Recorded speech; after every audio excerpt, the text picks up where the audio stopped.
सत्र में हम भगवान श्री कृष्ण की अद्भुत बाल लीलाओं पर चर्चा करेंगे।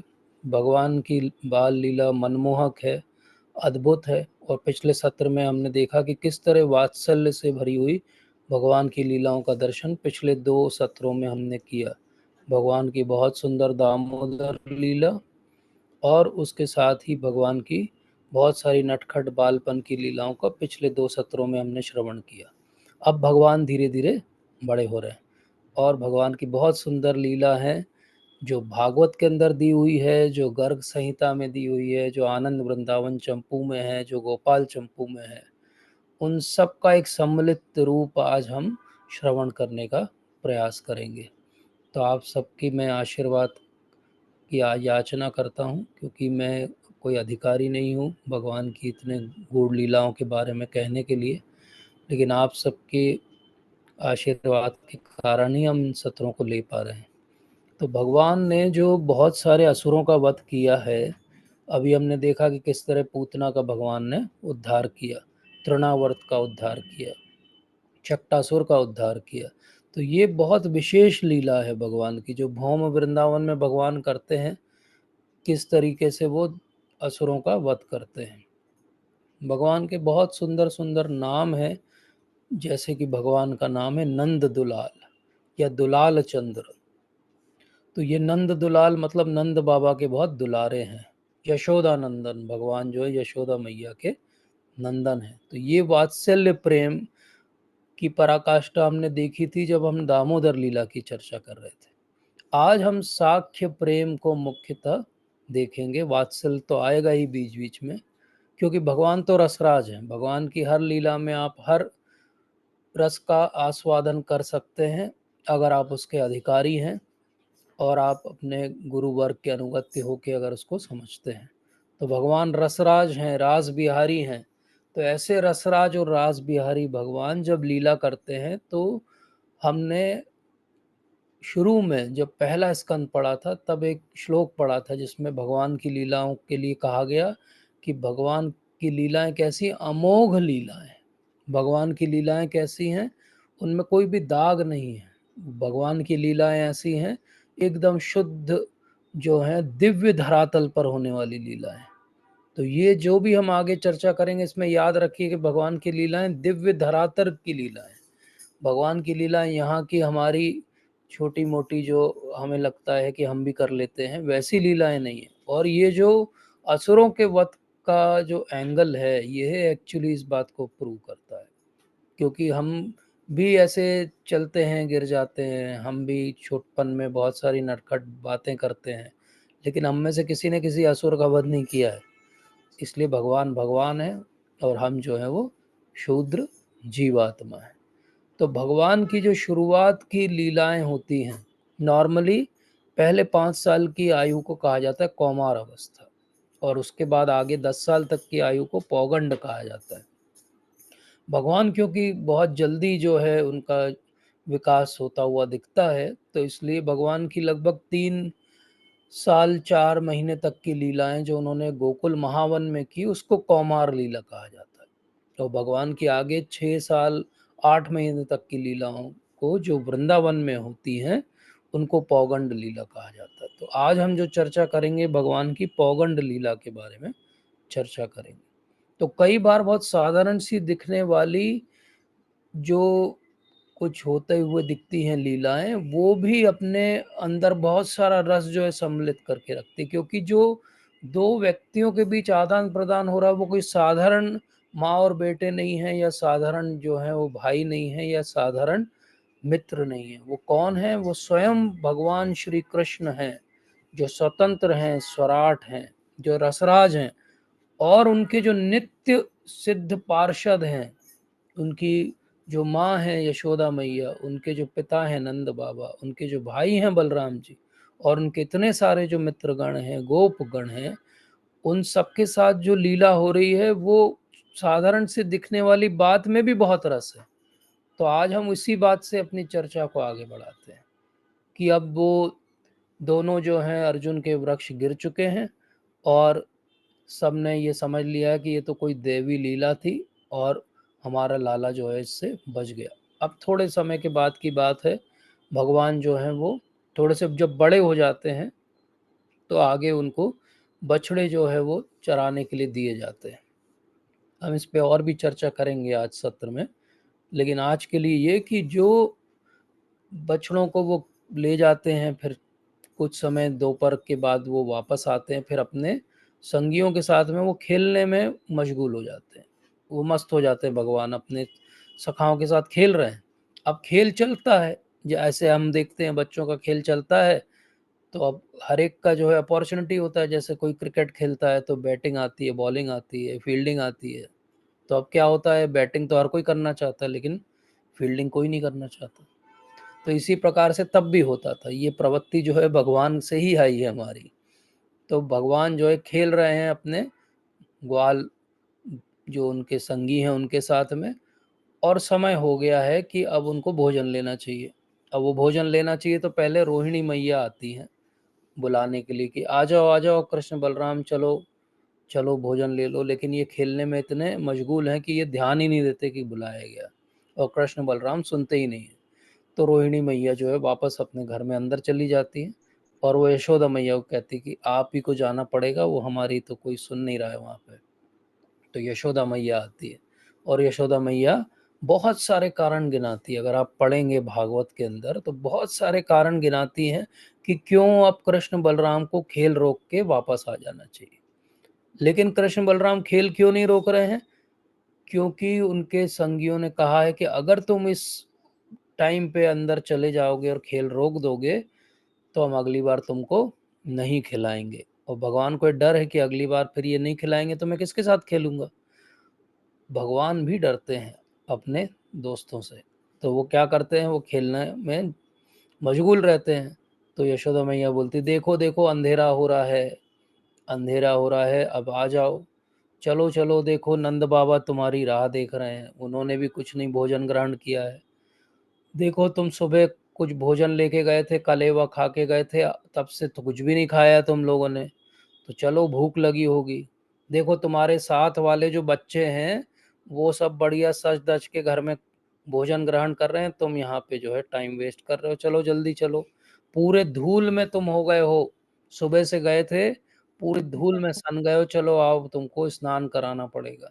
देखो देखो आ जाओ, मैं तुम्हें अपना स्तनपान कराऊंगी। ऐसे यशोदा मैया बहुत सारे जो है कारण गिनाती कि जो है कृष्ण बलराम आ जाएं, लेकिन वो देखते हैं कि कुछ नहीं हो रहा है, ये तो दोनों खेल में ही मशगूल हैं, ध्यान ही नहीं दे रहे हैं, उनकी सुनवाई ही नहीं हो रही है। तो यशोदा मैया बोलती, अरे कृष्ण बलराम ध्यान से सुनो, यहाँ पे हाउ और बिलाऊ जो हैं वो यहीं पे आसपास कहीं घूम रहे हैं। बोले अब एक नया नाम सुनते हैं, ये नया नाम क्या है? बोले हाउ बिलाऊ। कौन है ये हाउ, वो कौन है बिलाऊ? तो कृष्ण बलराम दोनों के कान खड़े हो जाते, कौन हाउ बिलाऊ है? बोले तुमको नहीं मालूम, हाउ बिलाऊ है, काला सा है, बड़ा सा उसका मुंह है, बड़े बड़े दांत हैं, बच्चों को खा जाता है वो, और अभी उसका लंच का टाइम ही चल रहा है और यहीं कहीं घूम रहा है वो, तुमको कैच कर लेगा। तो जैसे ही कृष्ण बलराम सुनते कि हाउ बिलाव यहीं कहीं आसपास है, और जिसका नाम उन्होंने कभी सुना नहीं था, और जैसे ही यशोदा मैया देखती, अरे मेरी बात का तो असर हो रहा है, ये दोनों डर रहे हैं, तो वो और बात को बढ़ा देती, बस अभी देखो कल क्या हुआ था मालूम है तुमको, यहीं पे आ गया था खड़ा होके, हाउ हाउ कर रहा था, हाउ बिलाऊ। बोले जल्दी से, कृष्ण बलराम इतना डर जाते हैं कि दोनों, ये यशोदा मैया यहाँ खड़ी हैं, वो दौड़ते हुए आते हैं और बिल्कुल सीधे अपने घर में अंदर घुस जाते, बोले हाउ बिलाऊ आ गया, हाउ बिलाऊ आ गया। और फिर वो कृष्ण पूछते हैं, यशोदा मैया जब अंदर जाती, वो हाउ बिलाऊ अंदर तो नहीं आ जाएगा? बोले नहीं नहीं नहीं, वो हाउ बिलाऊ यहाँ अंदर नहीं आएगा, बाहर तुम लेकिन बहुत देर मत रहा करो, नहीं तो हाउ बिलाऊ तुमको खा जाएगा। अब कोई अगर देखेगा सोचेगा कौन है ये, स्वयं भगवान है, आदि पुरुष है, और वो किससे डर गए हैं? एक इमेजिनरी कैरेक्टर है हाउ बिलाऊ, जो होता भी नहीं है। और ऐसा भागते हैं वो अंदर कमरे में, फिर यशोदा मैया उनको पकड़ती है और पकड़ के बोलती है, अरे अभी नहीं, तुम सबसे पहले स्नान करो। तो वो अच्छे से उनको बाल्टी भर भर के पानी डाल डाल के नहलाती हैं, उनको अच्छे से साफ करती हैं। बोले कितनी मिट्टी लगा के आते हो, कहाँ लौट के आते हो तुम लोग, बंदर हो क्या? ऐसे करके वो स्नान कराती है उनको। अब कौन है ये भगवान जिनको यशोदा मैया स्नान करा रही है? तो कभी आप सोचिए कि जब भगवान वराह देव के रूप में आते हैं, तो ऐसा डिस्क्रिप्शन आता है कि वराह देव का एक जो बाल है उसमें इतना जल होता है जितना सारे ब्रह्मांड के सारे समुद्रों का मिला दें तो उससे ज़्यादा जल वराह देव के एक रोम छिद्र, एक बाल के उसमें होता है। इतना जल होता है जब वो अंश अवतार जो हैं भगवान के आते हैं यहाँ पर धरती पर। और अब यशोदा मैया क्या कर रही हैं, एक बाल्टी से उनको नहला देती। तो ये भगवान की इनकंसीवेबल पोटेंसी है। भगवान की एक साधारण सी लीला कि वो अपने ग्वाल सखाओं के साथ खेल रहे हैं, उसके अंदर भी कितना रस है। ये लीला जब से हमने पढ़ी है, सुनी है, क्या हम में से कोई भूल पाया कि हाउ बिलाऊ से डरते हैं भगवान? और कभी हम भूल पाएंगे क्या कि भगवान को यशोदा मैया स्नान करा देती एक बाल्टी पानी से, जबकि वराह देव के अंदर इतना जल है कि पूरा जो है वो संसार डूब जाए एक बूंद से उनके बाल की। तो ये बात है। अब यशोदा मैया ने जब कहा था कृष्ण को कि चलो चलो अंदर चलो, तो ये भी कहा था कि तुम्हारे जो सारे सखा हैं ये बहुत नटखट हो गए हैं, बोले सुनते नहीं हैं। तो उनके लिए भी कुछ बुरा भला यशोदा मैया के मुंह से निकल गया था। यशोदा मैया बहुत भोली हैं, तो उनको लगता है कि क्या करें, तो वो उनको भी सबको अंदर बुला लेती, बोले चलो चलो आ जाओ, तुम भी सब बैठो और कृष्ण बलराम के साथ में तुम भी यहीं पे भोजन ग्रहण करो। और बोले कृष्ण सोचते हैं कि चलो जल्दी से खा लेते हैं तो इसके बाद हम फिर खेलने चले जाएंगे, तो इसलिए वो सब बैठ जाते हैं। यशोदा मैया बहुत अच्छे से सबको जो है भोजन परोसती हैं और भोजन कराती हैं। कितनी सुंदर लीला है। आप सोचिए कि कभी किसी जीवन में जब भगवान की गुरु महाराज की कृपा हो गई, तो हम में से बहुत सारे भक्त जो हैं इस लीला में भगवान के साथ खेलेंगे और हाउ बिलाव की कहानी खुद यशोदा मैया के मुख से सुनेंगे और फिर भगवान के साथ बैठ के भोजन भी ग्रहण करेंगे। तो ये भगवान की बहुत विशेष हमारे ऊपर अनुकंपा है। भगवान की हर लीला न केवल श्रवण करने में अमृत है, अगर कभी जीवन में हमें उस लीला में प्रवेश मिल गया तो उसको आप अपने शब्दों से बता भी नहीं पाएंगे कि वो भाव क्या होता है। तो भगवान कृष्ण का एक्चुअली ये जिस दिन हाउ बिलाव की कथा हुई उस दिन बर्थडे था, और बर्थडे जो है वो बहुत अच्छे से भगवान को सजाया गया फिर यशोदा मैया के द्वारा, और नंद बाबा भी बहुत प्रसन्न थे। और एक ऐसी लीला हुई उस दिन जो नॉर्मली कहीं आपको पढ़ने को नहीं मिलेगी। और हुआ क्या, शाम के समय बर्थडे की पार्टी है और बहुत सुंदर सब लोग आए हैं, नंद बाबा राजा हैं और हमारे कृष्ण राजकुमार हैं। तो राजकुमार जी का जन्मदिन है तो सब लोग आए हैं, और सब लोग बहुत सारे बड़े बड़े जो है वो उपहार लेकर आए। तो कुछ कुछ ने तो 6-6 महीने से तैयारी की हुई है कि क्या वो उपहार के रूप में देंगे। कोई बहुत बड़ा जो है रत्न माणिक का कुछ लाया है, कोई कुछ मूर्ति लाया है, कोई कोई पेंटिंग लाया है अपने हाथ से बना के कि देखो ये 6 महीने में कृष्ण मैंने आपके लिए बनाई है। तो ऐसी बर्थडे पार्टी इतनी सुंदर जो है वो हो रही है। अब कृष्ण लेकिन उस बर्थडे पार्टी में बीच में जो है वो सोचने लगते हैं कि क्या ये सब बर्थडे मना रहे हैं, इतने सारी गिफ्ट आ रही हैं, लेकिन वो किसी भी गिफ्ट में बहुत इंटरेस्ट नहीं दिखा रहे हैं।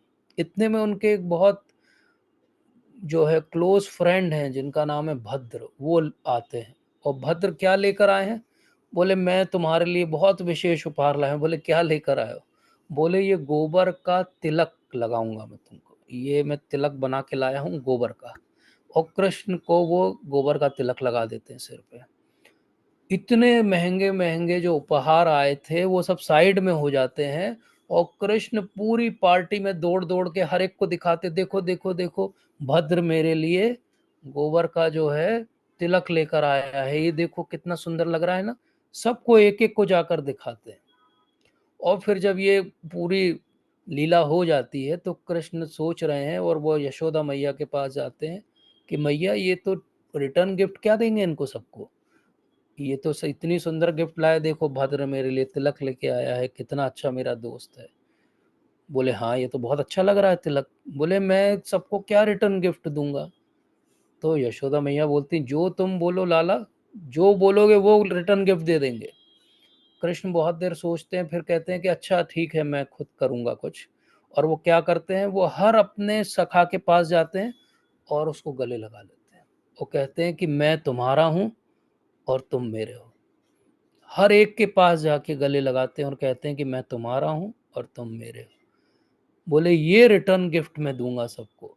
भगवान हमारे लिए भी कह रहे हैं कि मैं तुम्हारा हूं और तुम मेरे हो। ये बर्थडे की गिफ्ट जो है, आप में से किस किस को चाहिए? और जिस जिस को चाहिए उसको क्या करना पड़ेगा? इतने अच्छे से भक्ति करिए कि भगवान एक दिन कह दें कि मैं तुम्हारा हूं और तुम मेरे हो। और सब बालक जो उस पार्टी के बाद जा रहे हैं, उस फेस्टिवल के बाद जा रहे हैं, फिर क्या कह रहे हैं अपने माता पिता को, सबको, कि सबसे अच्छा गिफ्ट तो हमें कृष्ण ने दिया है। बोले उसने हमको अपने प्रेम के पाश में बांध लिया है। बोले कितना भी वो कुछ भी दे देता, बोले लेकिन जो उसने गले लगा के बोला है कि तुम मेरे हो और मैं तुम्हारा हूँ, बोले हमारा हृदय तो गदगद हो गया। भगवान इस तरीके से लीला करते हैं। इतनी महंगी गिफ्ट के बीच क्या उन्हें पसंद आया? वो गोबर का तिलक। और रिटर्न गिफ्ट में उन्होंने क्या दिया? सबके गले मिल के कहा मैं तुम्हारा हूँ और तुम मेरे हो। तो भगवान की इतनी सुंदर लीलाएं हैं। और उसी दौरान अब क्योंकि एक के बाद एक सारे असुर आ रहे हैं, तो सारे बड़े जो वहाँ पर हैं, वृद्धजन हैं, वो सब निर्णय करते हैं कि यहाँ से थोड़ा सा दूर शिफ्ट हो जाएं, ताकि ये मथुरा से हमारा डिस्टेंस हो जाए, तो कम से कम ये बार बार कोई जो है वो असुर को ना भेज पाए, कंस। तो वो सोचते हैं कि क्या करें। तो हमने पिछले सत्र में सुना था कि उपनंद और बाकी सबका निर्णय होता है कि एक बहुत सुंदर स्थान है और उसका नाम है वृंदावन। और बोले उस सुंदर स्थान में बहुत सुंदर जो है वो गिरिराज जी हैं, यमुना जी कल कल बहती हैं वहाँ पे। और वहाँ पे बहुत बड़े बड़े चारागाह हैं जहाँ पे हमारी गायों के लिए पर्याप्त जो है वो घास भी है। तो हम ऐसा करते हैं कि सब लोग वहाँ शिफ्ट हो जाते हैं। और जैसे ही हाँ होती है तो सब लोग तैयार हो जाते हैं, शिफ्ट हो जाते हैं। ऐसा नहीं कि करेंगे किसी दिन होगा। तो वो क्या करते हैं, अपनी अपनी बैलगाड़ियाँ तैयार करते हैं, अपने जो उनका गोधन है उनको एक साथ लेते हैं और एक पूरा प्रोसेशन चालू होता है। बहुत सारी एक के पीछे एक बैलगाड़ियों का पूरा जो है वो काफिला है, जिसमें सब लोग एक साथ जा रहे हैं। सब लोग कहाँ जा रहे हैं? वृंदावन जा रहे हैं।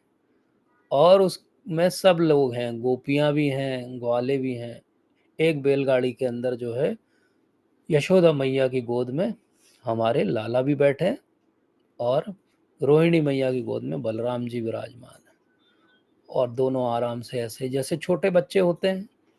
छोटे बच्चों को अगर आप कहीं ले जाओ किसी स्थान पे जो नया हो उनके लिए, तो बहुत प्रश्न पूछते हैं वो, हर समय कुछ कुछ पूछते रहते हैं। तो ये भी दोनों जो है पूछना अपना जारी रखते हैं। तो जैसे ही वो यमुना जी की सुंदर शीतल जो वायु उनको स्पर्श करती है, वो वहां तक पहुंचते हैं। तो कृष्ण जो है मैया से पूछना आरंभ कर देते हैं।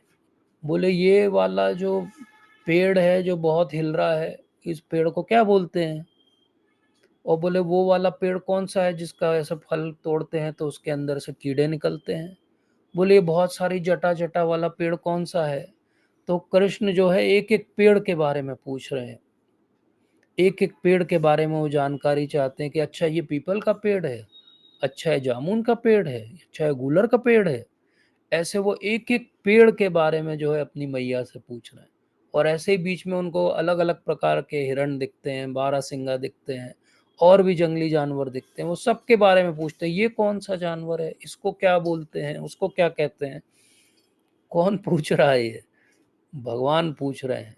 बोले अच्छा ये, अच्छा इसको मोर बोलते हैं, अच्छा ये क्या है, ये भौरा है। अच्छा ऐसे एक एक पक्षी का नाम पूछ के वो याद करते जा रहे हैं कि अच्छा इसको मोर बोलते हैं, इसको भौरा बोलते हैं, इस पेड़ को ये बोलते हैं। और वृंदावन उनको बहुत भा जाता है। वो कहते हैं कि बहुत अच्छी जगह ले आए हो आप लोग मुझे, and I am so happy. अब उनको एक जगह यमुना जी को पार करके उस तरफ जाके अपनी जो है सारी बसाहट बसानी है। तो अब रात हो जाती तो वो सारी जो उनकी बैलगाड़ियां हैं उनको ऐसे चंद्रकार में सजा लेते हैं और रात वहीं पे बिताते हैं, और सुबह सुबह फिर वो एक मेकशिफ्ट नाव से एक ऐसा पुल जैसा बनाते हैं और उससे वो जो है सब पार करके यमुना जी के उस तरफ चले जाते हैं। क्योंकि ये सारी एक साथ छकड़े इन्होंने खड़े किए थे, तो यही जगह जो है वो छठी करा के नाम से बाद में प्रसिद्ध हो जाती है। और अब जो है सब लोग जल्दी से अपनी सारी जो है वो झोपड़ियां बनाना आरंभ कर देते हैं। एक बाड़ बना दी जाती है उसके आसपास, ताकि कोई जंगली जानवर एकदम से रात को अंदर ना आ जाए। गायों के लिए अच्छा स्थान बना दिया जाता है, और इस तरीके से वृंदावन जो है वो बस जाता है। अब वृंदावन में हमारे वृंदावन विहारी विहार करेंगे, बहुत सारी लीला करेंगे। आगे के बहुत सारे सत्रों में हम भी वृंदावन में ही रहने वाले हैं। भगवान तो कहते हैं कि वृंदावन त्यजेत पदमेकम न गच्छति, मैं अपना एक भी पैर वृंदावन छोड़ के कहीं नहीं रखता हूँ। इसके दो अर्थ हो जाते हैं, एक भगवान के पग जहाँ पड़ते हैं वही वृंदावन है, और दूसरा कि सच में भगवान जो है वो कभी कहीं जाते नहीं हैं। अब इसके बाद क्या होता है, क्योंकि अब कृष्ण बलराम थोड़े बड़े हो गए हैं और ये नंद बाबा के साथ कई बार जो है वो जंगल में जाते हैं गायों को चराने के लिए। तो यशोदा मैया को थोड़ा सा इसमें जो है वो एप्रीहेंशन रहता है कि गायें बहुत सारी हैं, ये छोटे छोटे बच्चे हैं। तो बोले ऐसा करो, इनको गायों के साथ आप मत ले जाया करो, आप जो है इनको बछड़ों को चराने का काम दे दो, खेलते भी रहेंगे और बछड़े अपना चर भी लेंगे और ये जल्दी वापस भी आ जाएंगे, आप लेट हो जाते हो। तो नंद बाबा कहते हैं कि ठीक है, लेकिन यशोदा मैया ये रिक्वेस्ट करती हैं कि बहुत दूर नहीं जाएंगे, ये बस ये यहीं पे थोड़ी पेरीफेरी में ही करेंगे और जल्दी से वापस आ जाएंगे, इनका एंजॉयमेंट भी हो जाएगा। तो यशोदा मैया सुबह सुबह लाला को स्नान करा के बहुत सुंदर तरीके से तैयार कर देती हैं, बहुत सारे आभूषण पहना देती हैं, राजकुमार हैं वो। और क्या कहती है उनको कि ध्यान रखना अपना, और बलराम को कहती विशेष रूप से, बोले तुम बड़े हो। बलराम जी सही में बड़े हैं, तो बलराम जी को कहती तुम बड़े हो और तुमको देखना है कि ये कोई जहरीली वस्तु ना खा ले, ये कोई सांप वाँप के ऊपर पैर ना रख दे, ये कहीं खाई वाई में ना गिर जाए, और ये बहुत दौड़ भाग ना ले, अपने जो ग्रुप है उससे दूर ना चला जाए, ये सब तुमको देखना है बलराम। तो बलराम जी हमेशा क्या है, सर्विलेंस मोड में रहते हैं, कृष्ण क्या कर रहा है, कृष्ण कहाँ पे है। और इस तरीके से इनकी जो लीला आरंभ होती है। यशोदा मैया उनको एक टिफिन भी बना के देती है, एक जो है वो लंच बॉक्स भी उनको दिया जाता है कि ये तुम जो है खा लेना, और बाकी दोपहर में वो अलग से अपने सेवकों को भेजती भी हैं भोजन लेके, वो एक अलग उनकी जिम्मेदारी है। लेकिन वो एक कुछ साथ में भी भेजती हैं कि उसके पहले भूख लगाई बच्चों को तो क्या करेंगे। तो इतनी सुंदर तरीके से वो सजा देती हैं उनको, और भी सारे बच्चे भी बहुत सुंदर सज जाते हैं। आप कभी देखना, भक्ति विधान बुक ट्रस्ट की बहुत सुंदर पेंटिंग शिला प्रभुपाद ने बनाई है, यशोदा मैया भगवान श्री कृष्ण को तैयार कर रही हैं। और उस पेंटिंग में आप ध्यान से देखना तो उनके जो बाहर उनके सखा हैं वो झांक रहे हैं वहां से, उनको बड़ा इम्पेशंस रहता है, उनको लगता है जल्दी क्यों नहीं आ रहा है, ये क्या लेट करता रहता है। तो झांक रहे हैं, वो बार बार बुला रहे हैं, चलो चलो चलो। और यशोदा मैया कह रही रुक जाओ, अभी तैयार नहीं हुआ है। अब ये इतने अच्छे से इनको तैयार करके भेजती हैं सारे आभूषणों से, और भगवान कृष्ण जैसे ही जंगल में पहुंचते हैं क्या करते हैं, सारे आभूषण साइड में हो जाते हैं, वो वहाँ की जो जंगली फूल हैं उसकी माला पहन लेते हैं, वनमाली हैं हमारे कृष्ण। और क्या करते हैं, वहाँ पे जो अलग अलग कलर के जो पत्थर हैं उनको घीस के वो कुछ कलर बना लेते हैं, उससे कुछ चेहरे पे लगा लेते हैं। मतलब भगवान को साधारण सा श्रृंगार जो है वो भाता है, जो साधारण सा श्रृंगार कर लेते हैं। बछड़े जो अपना चरते रहते हैं उसमें तो उन्हें कुछ करना नहीं रहता, ये अपना खेलते रहते हैं। लंच का टाइम होता है तो ये सबको आवाज़ लगा के बुला लेते हैं। यशोदा मैया ने साथ में इनको एक बांसुरी भी दी है और एक जो है वो तुरही भी दी है बजाने के लिए। तो वो उसको बजा के सबको बुला लेते हैं, सब एक साथ बैठ जाते हैं घेरा बना के, और बढ़िया जो है एक दूसरे का लंच शेयर करते हुए खाते हैं। कभी कभी तो ऐसा हो जाता है कि कोई बालक जो है वो आधा लड्डू खाया रहता है कि ये माँ ने बनाया बड़ा अच्छा लग रहा है, और वो आधा बचा हुआ लड्डू जो है वो कृष्ण के मुंह में दे देता है। कभी कभी तो ऐसा होता है कि कृष्ण को वो इतना भाता है कि वो जो खा रहा होता है उसके मुंह में से भगवान निकाल लेते हैं, बोले तुमने मुझे पूरा क्यों नहीं दिया, मेरे लिए दिया था ना माँ ने। और ऐसे करके वो छीनते झपटते रहते हैं। कभी कभी किसी बच्चे का लंच बॉक्स ये सब लोग जो है उसको परेशान करने के लिए एक से दूसरे में देते रहते हैं। वो बेचारा ढूंढता रहता है, भागता रहता है और उसको मिलता नहीं, क्योंकि ये एक दूसरे के पास छुपाते रहते हैं उसको। तो ऐसे अलग अलग लीला करते रहते हैं। कभी कभी कृष्ण जो है वो कुछ सोचते सोचते देखते देखते जंगल में आगे चले जाते हैं, और ये जो इनके सखाए पीछे रह जाते हैं। तो ये क्या करते हैं, बोले वो कृष्ण देखो दूर है, अब हम कंपटीशन करेंगे। बोले क्या कंपटीशन है, बोले जो दौड़ के सबसे पहले कृष्ण को छुएगा वो जीतेगा। और तो सब दौड़ना चालू कर देते हैं कृष्ण की तरफ, और जो कृष्ण को सबसे पहले छू लेता है वो जीत जाता है। ऐसे वो अलग अलग जो पक्षी हैं वहाँ अलग अलग आवाज़ें करते हैं, तो ये भी उनको इमिटेट करते हैं, ये भी उनकी आवाज़ें निकालते हैं। खाली कुएं मिलते हैं उनको, तो वहाँ पे वो इको होता है, तो वो जो बोलते हैं वो थोड़ी देर में रिटर्न होके आवाज़ आती, तो वो कुछ उसको बुरा भला बोलते हैं, उधर से आवाज़ आती, बोले अरे ये तो कुआ जो है गाली दे रहा है हमको। ऐसे करके अलग अलग गेम खेलते हैं। और वो फुटबॉल भी खेलते हैं, वो हाथ एक बॉल बना लेते हैं, उसको पैर से मारते हैं। तो फुटबॉल बहुत पुराना गेम है, भगवान भी खेलते हैं। कभी कभी वो बेल के या बड़े कोई फल होते हैं उनको भी कैच करने का गेम खेलते हैं, एक फेंकता है और दूसरा कैच कर लेता है। तो इस तरीके से कभी वो देखते दो बछड़े जो है लड़ रहे हैं एक दूसरे से सींग टकरा के, तो ये भी वैसी कुश्ती करने लगते हैं कि चलो हम भी ऐसे ही लड़ेंगे। कभी कभी वो एक छुपने और ढूंढने का गेम खेलते हैं। एक बहुत सुंदर गेम खेलते हैं वो, जिसमें क्या करते हैं कि एक बच्चा जो है ऐसा झुक जाएगा आगे, और बाकी दौड़ते हुए आएंगे और उसके ऊपर से कूद के जो है उनको जाना है। तो एक बच्चा कूद के जाएगा, उसके बाद दूसरा कूद के जाएगा, तीसरा कूद के जाएगा। तो सब जो देवता हैं ऊपर से भगवान की इस लीला के दर्शन करते हैं, और उनके भी मन में आता है कि हम भी पार्टिसिपेट करें भगवान की लीला में। तो वो क्या सोचते हैं कि चलो हम भी नीचे आएंगे और ग्वाले बन जाते हैं, और हम भी ऐसे दौड़ के जाएंगे और जंप लगाएंगे कृष्ण के ऊपर से। बोले चलो चलो चलो चलो। तो सब जो है इंद्र चंद्र वरुण कुबेर सब आ जाते हैं, ब्रह्मा जी भी आ जाते हैं। और क्या होता है, अब ये लाइन में लगे हुए हैं तो ये भी पीछे जाके लाइन में लग जाते हैं। और पहली जो बारी आती है वो इंद्र की आती है। बोले चलो तुम दौड़ो अब, उनके ग्वाले फ्रेंड्स बोलते। तो ये दौड़ते हुए जाते हैं, दौड़ते दौड़ते आधे रास्ते जाते हैं और उनको याद आता है अरे ये कौन है। बोले पर ब्रह्म, ये सारे विष्णु के स्रोत हैं, ये आदि पुरुष हैं। तो हाथ जोड़ लेते हैं वो, गोविंदम आदि पुरुषम प्रेयर गाने लगते हैं। लोग बोलते हैं उनके साथ जो खड़े रहते हैं अरे दौड़ो दौड़ो, क्या कर रहे हो तुम, ये प्रेयर क्या करने लगे इसकी। बोले नहीं नहीं मेरे से नहीं होगा, साइड में हो जाते हैं वो।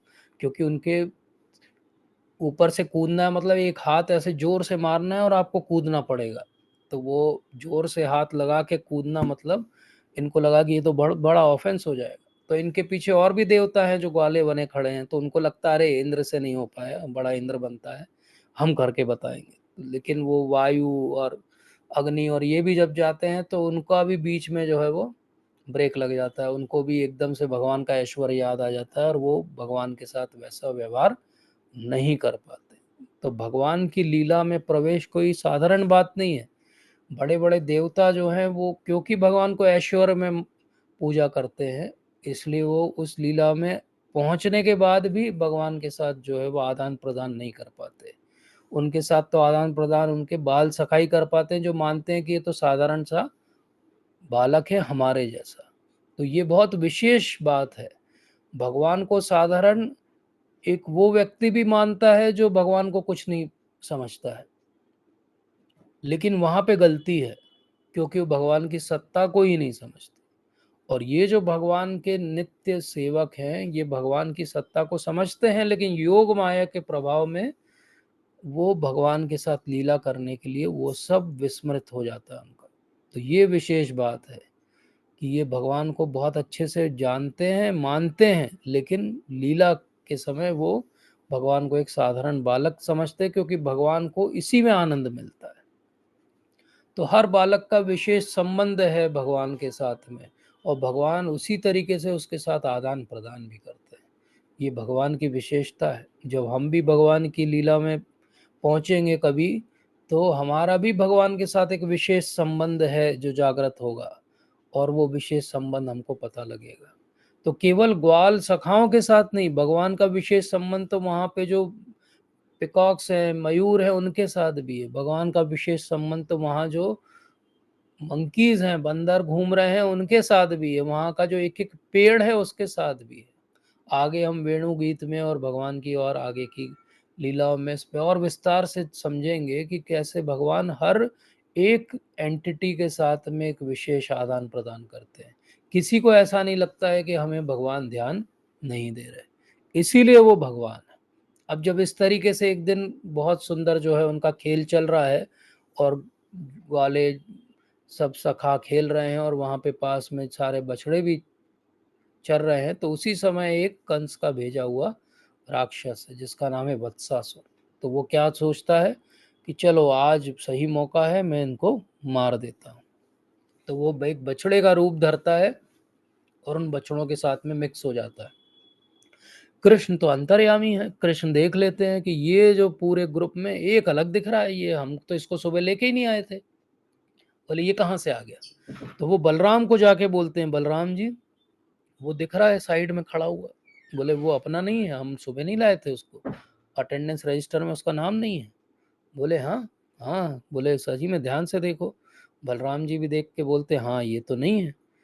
तो क्या होता है, दोनों जो है वो एक युक्ति बनाते हैं और चुपचाप से उसके पास में जाते हैं, और पीछे के उसके पैरों से उसको पकड़ के ऐसा घुमा के फेंकते हैं कि वो पेड़ से टकराता है और मर जाता है। तो इस तरीके से वत्सासुर का तो बहुत साधारण तरीके से भगवान जो है वो अंत कर देते हैं, और सारे उनके जो ग्वाल सखाए हैं वो बोलने लगते वाह कृष्ण बहुत अच्छा किया, बहुत अच्छा किया। और ऊपर से देवता जो देख रहे हैं वो भी बहुत प्रसन्न हो जाते हैं कि चलो एक और असुर का जो है भगवान ने वध कर दिया। उसी समय सब लोगों का जाने का समय हो जाता है तो वापस चले जाते हैं। अब एक दिन और ऐसा ही होता है कि एक दिन सब लोग जब यमुना किनारे गए हुए हैं अपने बछड़ों के साथ में, तो बछड़े जो है वो यमुना जी का जल पी रहे हैं, और उसी समय वो वहीं बैठे हुए रिलैक्स हो रहे हैं। और सब ग्वाल बाल देखते हैं कि ये क्या एक अजीब सा जो है वो प्राणी वहाँ पे बैठा हुआ है। बोले ये दिखता तो एक पक्षी के जैसा है, लेकिन इतना बड़ा उसका चोंच है। बोले क्या है? तो वो कृष्ण को बताते, कृष्ण कृष्ण देखो वो क्या है। तो वो कौन था एक्चुअली? वो बकासुर है। इसको भी कंस ने भेजा है। और बकासुर एकदम से आता है और क्या करता है, तुरंत जो है उसका टारगेट है भगवान श्री कृष्ण। तो भगवान श्री कृष्ण के ऊपर अपनी चोंच से प्रहार करता है। कृष्ण कूद जाते हैं, वो फिर प्रहार करता है, और कृष्ण ऐसे लीला करते हैं कि उनको वो निगल लेता है। अब जब निगल लेता है तो बलराम और सब जो है वो ऐसा जैसे उनके प्राण ही जो है खिंच गए हों। उनको लगता है कि अब हम वापस जाके क्या करेंगे, हमारे कृष्ण कहाँ गए, ये किसने, राक्षस ने निगल लिया है उनको। और बकासुर जो है उनको गले में लेके अंदर स्वैलो करने की कोशिश कर रहा है। लेकिन इसी समय अगर आप गर्ग संहिता पढ़ेंगे तो आपको पता चलेगा कि इंद्र आते हैं अपने वज्र के साथ में, वज्र का प्रहार करते हैं लेकिन उसको कुछ नहीं होता है। शिव जी आते अपने त्रिशूल से, ब्रह्मा जी भी अपना जो है वेपन यूज करते हैं, कार्तिकेय, लेकिन दुर्गा जी सब अपना अपना वेपन यूज कर रहे हैं, लेकिन उसको बकासुर को कोई मार नहीं पा रहा है। इतने में भगवान कृष्ण उसके गले तक पहुंचते हैं तो उसको बहुत ऐसा बर्निंग सा लगने लगता है, गले में कुछ जल रहा है, जल रहा है। क्योंकि भगवान का तेज इतना है, भगवान को हर कोई धारण नहीं कर सकता, भगवान को केवल भक्त ही धारण कर सकते हैं, असुरों की तो कोई बिसात ही नहीं है। तो अब क्या होता है, वो एकदम से इतना जलने लगता है कि वो कृष्ण को जो है वो बाहर थूकने के लिए कोशिश करने लगता है। लेकिन कृष्ण जो है उसकी चोंच के यहाँ पे रुक जाते हैं और उसकी चोंच को ऐसे फाड़ के दो हिस्से कर देते हैं उसके, और बकासुर जो है वो मृत्यु को प्राप्त हो जाता है। तो ये यशोदा के जो नंदन है उन्होंने एक और असुर का जो है वो वध कर दिया। सब जो ग्वाल वाले हैं वो ताली बजाने लगते हैं, वाह वाह। जिनके पास तुरही रहती है, किसी के पास ड्रम रहता है, शंख रहता है, सब बजने लगते हैं। एकदम उत्सव का जो है वातावरण हो जाता है कि भगवान ने बकासुर का वध कर दिया। तो भगवान बकासुर का वध कर देते हैं। उसके बाद में वो सब लोग अपने बछड़ों को लेके वापस घर आ जाते हैं। फिर एक समय की बात है कि तीसरा जो है वो राक्षस कंस का भेजा हुआ आता है। तो पहला क्या था आज की कथा में? वत्सासुर। दूसरा कौन था? बकासुर। अब तीसरा है अघासुर। अघासुर को भी कंस ने भेजा है। अघासुर कौन है? ये पूतना और बकासुर का छोटा भाई है। तो ये पूरा फैमिली जो है ड्रामा चल रहा है यहाँ पे। एक मरता है, उसका जो है रिवेंज लेने दूसरा आता है, वो भी मर जाता है तो उसका रिवेंज लेने अब तीसरे भाई साहब आए हैं। इनका नाम है अघासुर। अघासुर जो है बहुत चालाक है। अघासुर सोचता है कि इसने मेरे भाई और बहन का वध किया है, पूतना और बकासुर का। अब देखो मैं इसको और इसके सारे संगियों को भी साथ में मारूंगा। तो ये ज़्यादा खतरनाक व्यक्ति है। तो ये क्या करता है, ये अपना एक अजगर का जिसका शरीर बनाता है और ऐसे मुंह खोल के बिल्कुल स्टैंड स्टिल बैठ जाता है। तो ऐसा लगता है जैसे कोई मूर्ति हो, जैसे कोई बहुत बड़ी गुफा हो। सांस भी नहीं ले रहा है वो, क्योंकि सांस भी लेगा तो उसका जो है वो जहर बाहर आएगा तो पकड़ा जाएगा। तो बहुत बड़ा मुंह है उसका। सब ग्वाल बाले जो हैं वो पहुंचते हैं तो ग्वाल बालकों को लगता है कि अरे ये कोई स्टैचू है क्या, ये कोई फन पार्क है क्या, यहाँ पे मुंह में अंदर जाना है क्या, ऐसा सोच लेते हैं वो। अब ये ग्वाल बालक जो हैं ये कुछ भी सोच सकते हैं। अब अघासुर 8 मील लंबा उसका शरीर है और बड़ा सा मुंह खोल के ऐसे बैठा हुआ है। सारे जो ग्वाल बालक हैं जो भगवान कृष्ण के सखा हैं वो क्या करते हैं, कभी आप ध्यान से भागवत पढ़ेंगे तो वो देखते हैं कृष्ण के सुंदर मुख की तरफ और नाचते नाचते वो अगासुर के मुंह में चले जाते हैं। इसका अर्थ क्या हुआ? महाराज एक बार समझाते हैं कि जीवन में जब भी आप घर से बाहर जाओ, जब भी आप जीवन में माया को हैंडल करने जाओ, तो पहले कृष्ण का मुख देख के जाओ। अगर आप कृष्ण का मुख देख के जाओगे तो जैसे ये ग्वाल बालक जो है कृष्ण का मुख देख के अगासुर के मुंह में चले गए, क्योंकि उन्होंने कृष्ण के मुख का दर्शन किया है, तो क्या उनका कोई अहित हो सकता है? नहीं हो सकता है। तो अघासुर जो है वो मुंह खोल के बैठा हुआ है। पूरी टोली जो है वो मुंह के अंदर पहुंच गई है। बकासुर के केस में क्या हुआ था, कृष्ण पे टारगेट किया था उसने और कृष्ण मुंह में गए थे। यहाँ तो ये सब के सब मुंह में चले गए। योग माया का ऐसा खेल है, भागवत में लिखा हुआ कि कृष्ण भी एक क्षण के लिए चकित हो गए, क्योंकि उस वो धीरे धीरे मुंह बंद कर रहा है। कृष्ण सोचते अब मैं क्या करूं, लेकिन अघासुर भी बहुत चालाक है। वो मुंह बंद नहीं करता है, क्योंकि उसका टारगेट एक्चुअली कृष्ण है। उसको लगता है कृष्ण और अंदर आ जाए, फिर देखो मैं क्या करता हूँ, मेरे अंदर बहुत जार है। तो कृष्ण भी उसकी स्थिति समझ जाते हैं, वो भी पहुंच जाते हैं मुख में। और वो जब मुख में पहुंच जाते हैं तो अघासुर अपना मुंह बंद कर लेता है। अब सारे के सारे जो ग्वाल बालक हैं वो तो जहर अंदर इतना ज़्यादा है और गर्मी इतनी है कि वो बेहोश हो जाते हैं। लेकिन कृष्ण तो कृष्ण है। अघासुर को मारने के लिए एक एक्सेप्शन कृष्ण करते हैं। नॉर्मली वृंदावन में कृष्ण अपने शरीर का विस्तार नहीं करते कभी, लेकिन अघासुर को मारने के लिए कृष्ण अपने शरीर का विस्तार करते हैं और उसका सिर फाड़ के जो है उसको मृत्यु लोक पहुंचा देते हैं। और सारे ग्वाल बालक जो है फिर से कृष्ण के देखते ही जीवित हो जाते हैं।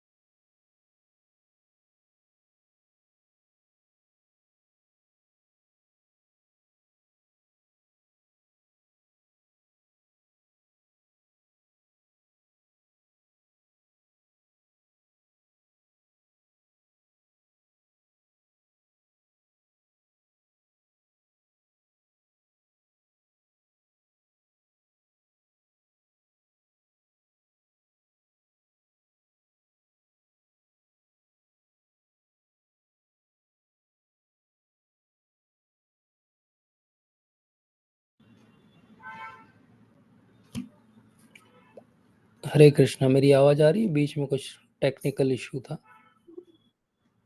यस जी प्रभु जी, आ रही है। जी, थैंक यू। तो भगवान जो है अगासुर के मुख से बाहर आ जाते हैं, अगासुर मृत्यु को प्राप्त हो जाता है। अगासुर की जो चमड़ा है वो सूख जाता है और बहुत दिन तक ग्वाल बालक जो है उसके अंदर खेलते रहते हैं। लेकिन फिर एक बहुत बड़ी बात जो है वो सुद गोस्वामी बताते हैं, और वो क्या कहते हैं कि ये जो बात हुई, ये बात बहुत 1 साल के बाद में जो है वो पता चली सबको। बोले अगासुर के वध की बात 1 साल के बाद में पता चली। तो उधर परीक्षित महाराज भी यही प्रश्न पूछते हैं सुखदेव महाराज से कि ऐसा क्या हुआ कि 1 साल के बाद पता चली।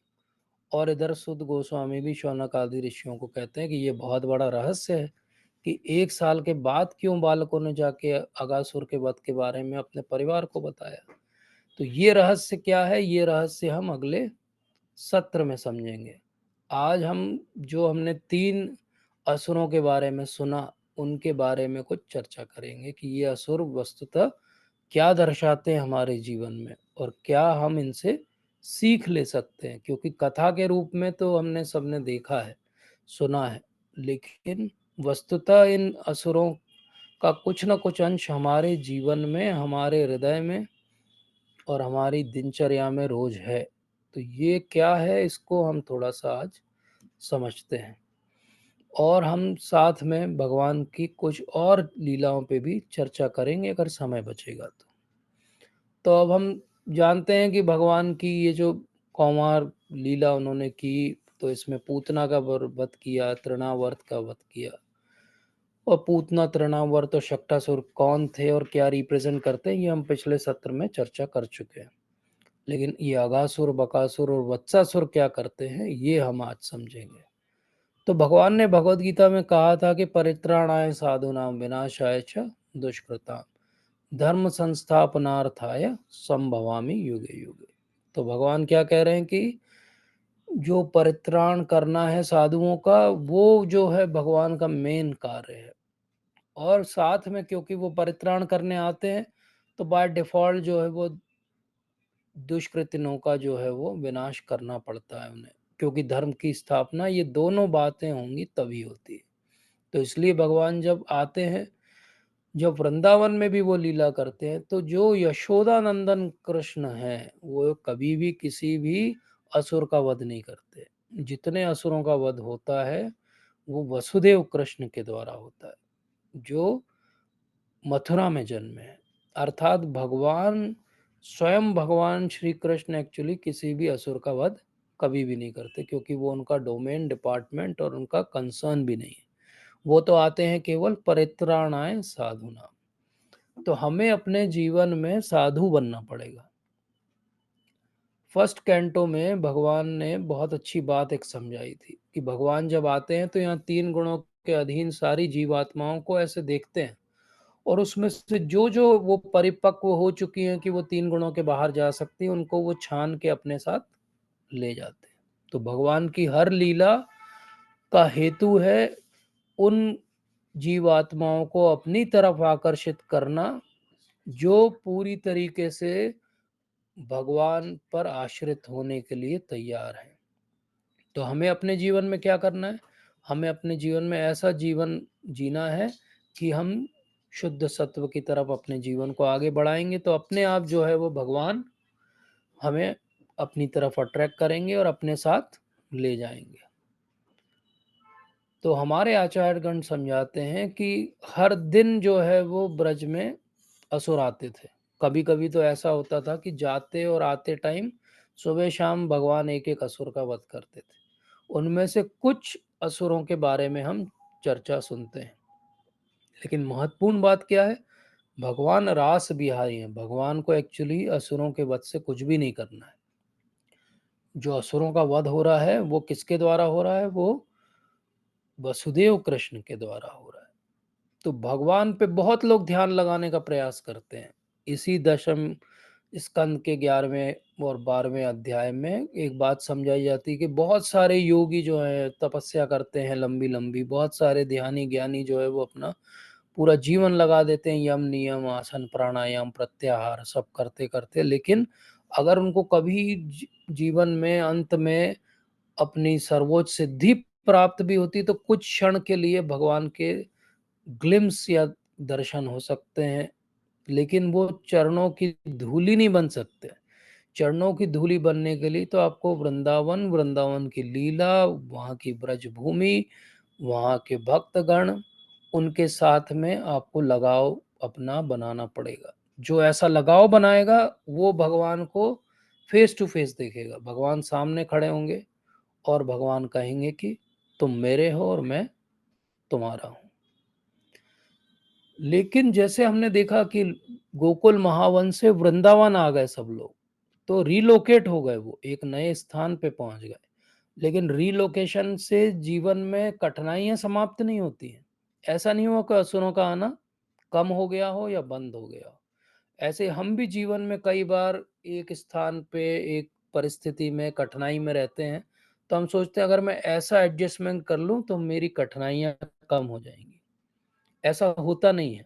ऐसा इसलिए नहीं होता है कि हमारे जीवन में जो बद्ध जीव है उसके जीवन में जो कठिनाइयां आती हैं वो प्रारब्ध के कारण आ रही। तो वो जितनी कठिनाई जीवन में लिखी है उतनी कठिनाई आपको आएगी आएगी। ऐसा कभी भी नहीं होगा कि आप कुछ स्थिति अपनी एडजस्ट कर लोगे तो आपकी कठिनाइयां आना कम हो जाएंगी।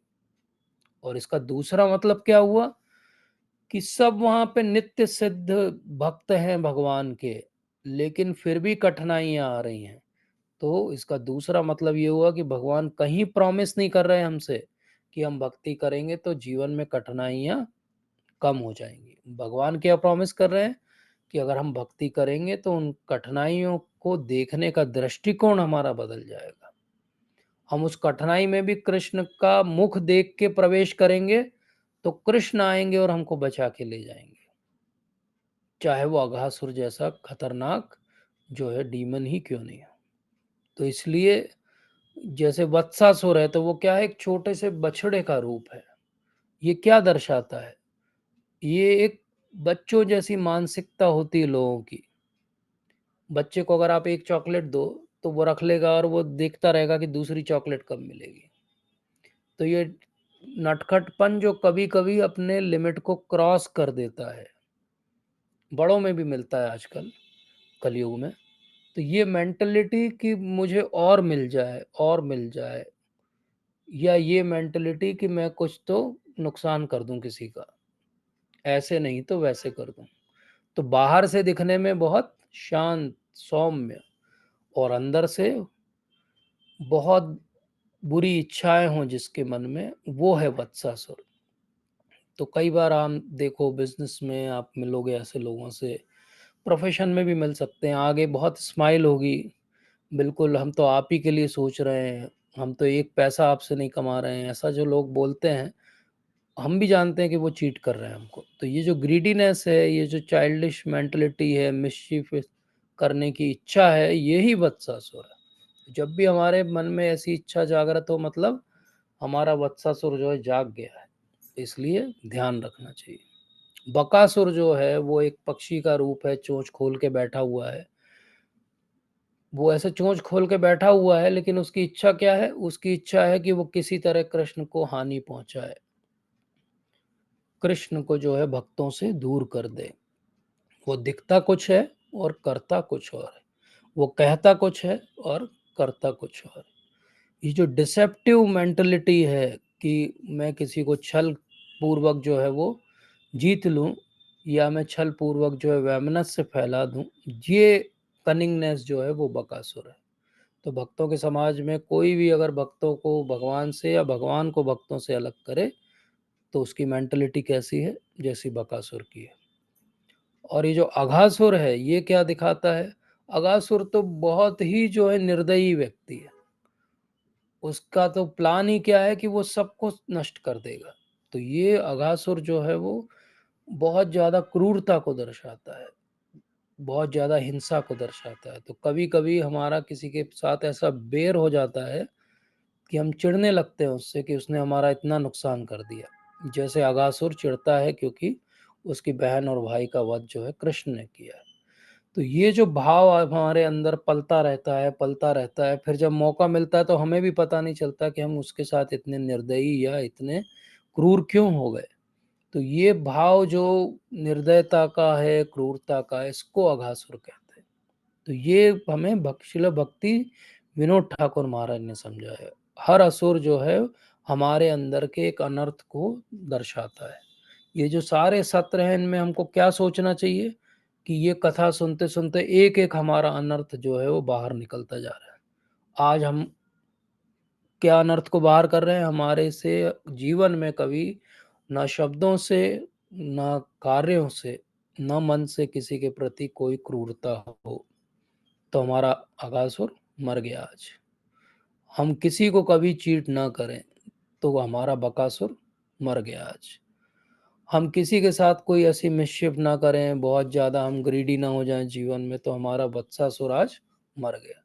तो निर्णय हमको करना है कि हमारे वत्सासुर, बकासुर, अगासुर को पालना है, उसको भोजन खिलाना है रोज, उसको शक्तिशाली बनाना है, कि उसको अब बाहर का रास्ता दिखाना है कि भैया जाओ, अब हमारे हृदय में भगवान श्री कृष्ण, उनकी लीला और उनके भक्तों का निवास होगा।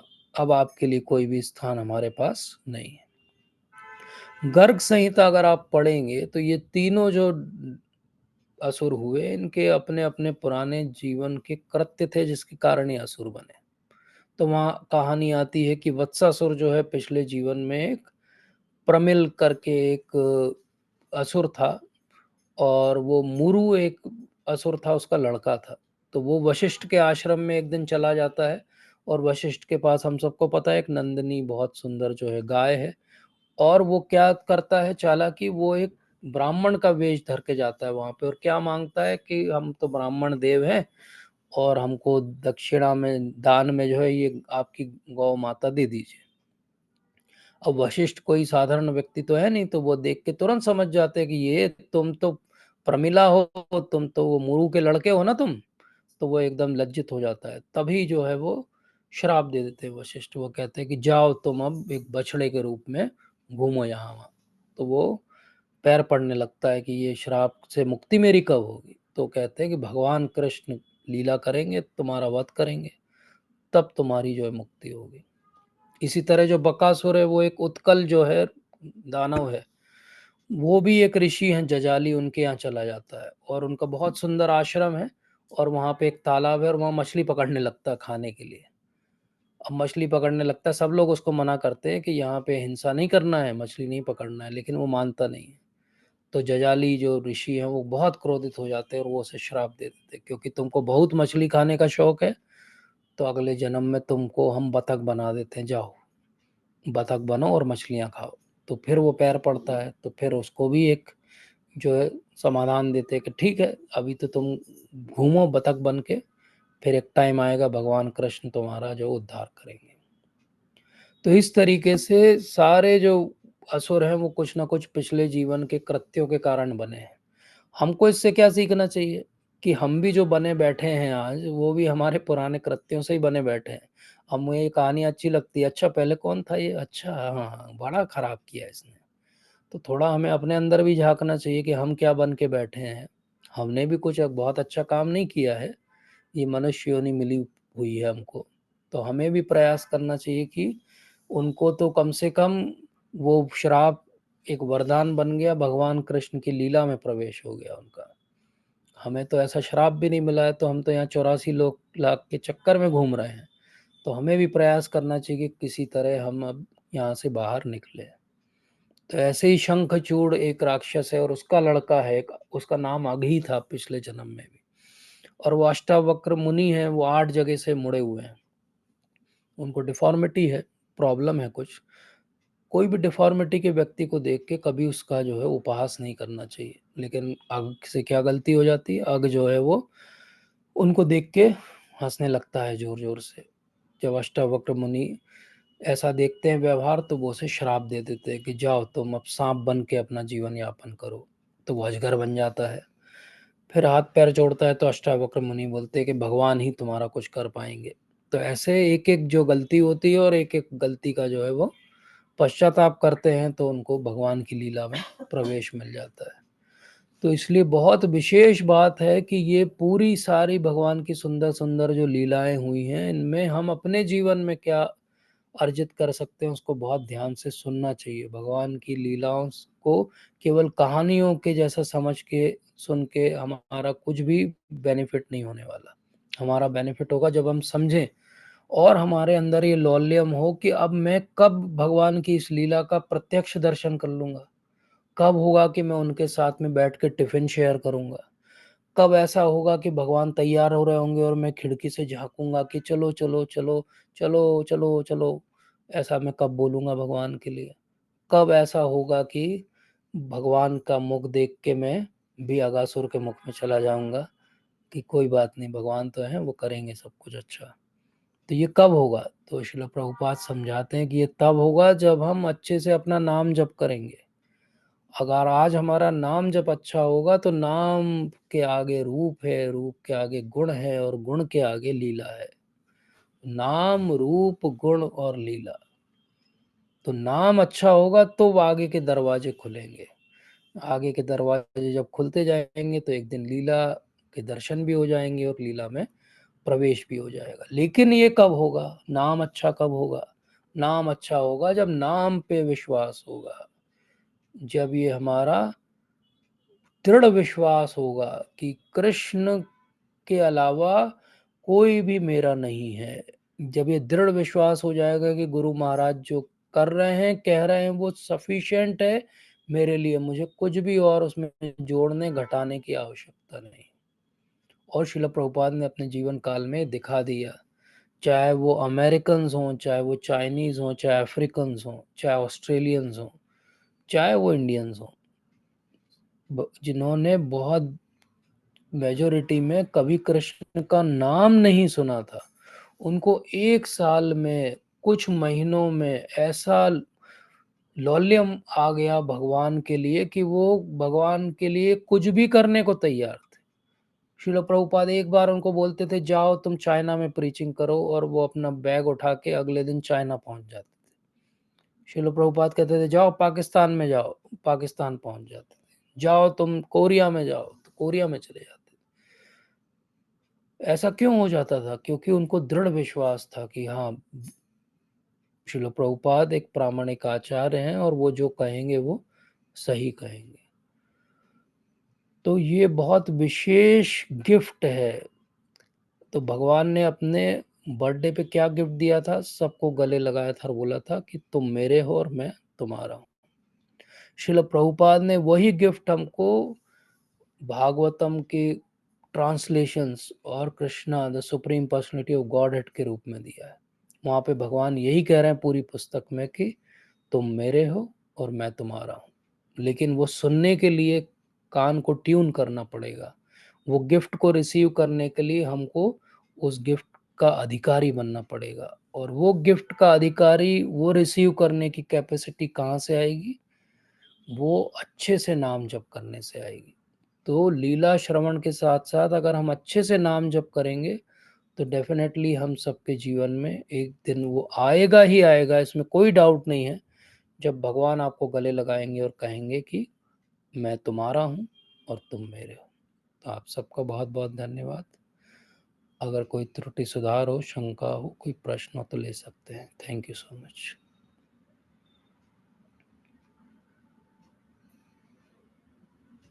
अमरीश प्रभु जी।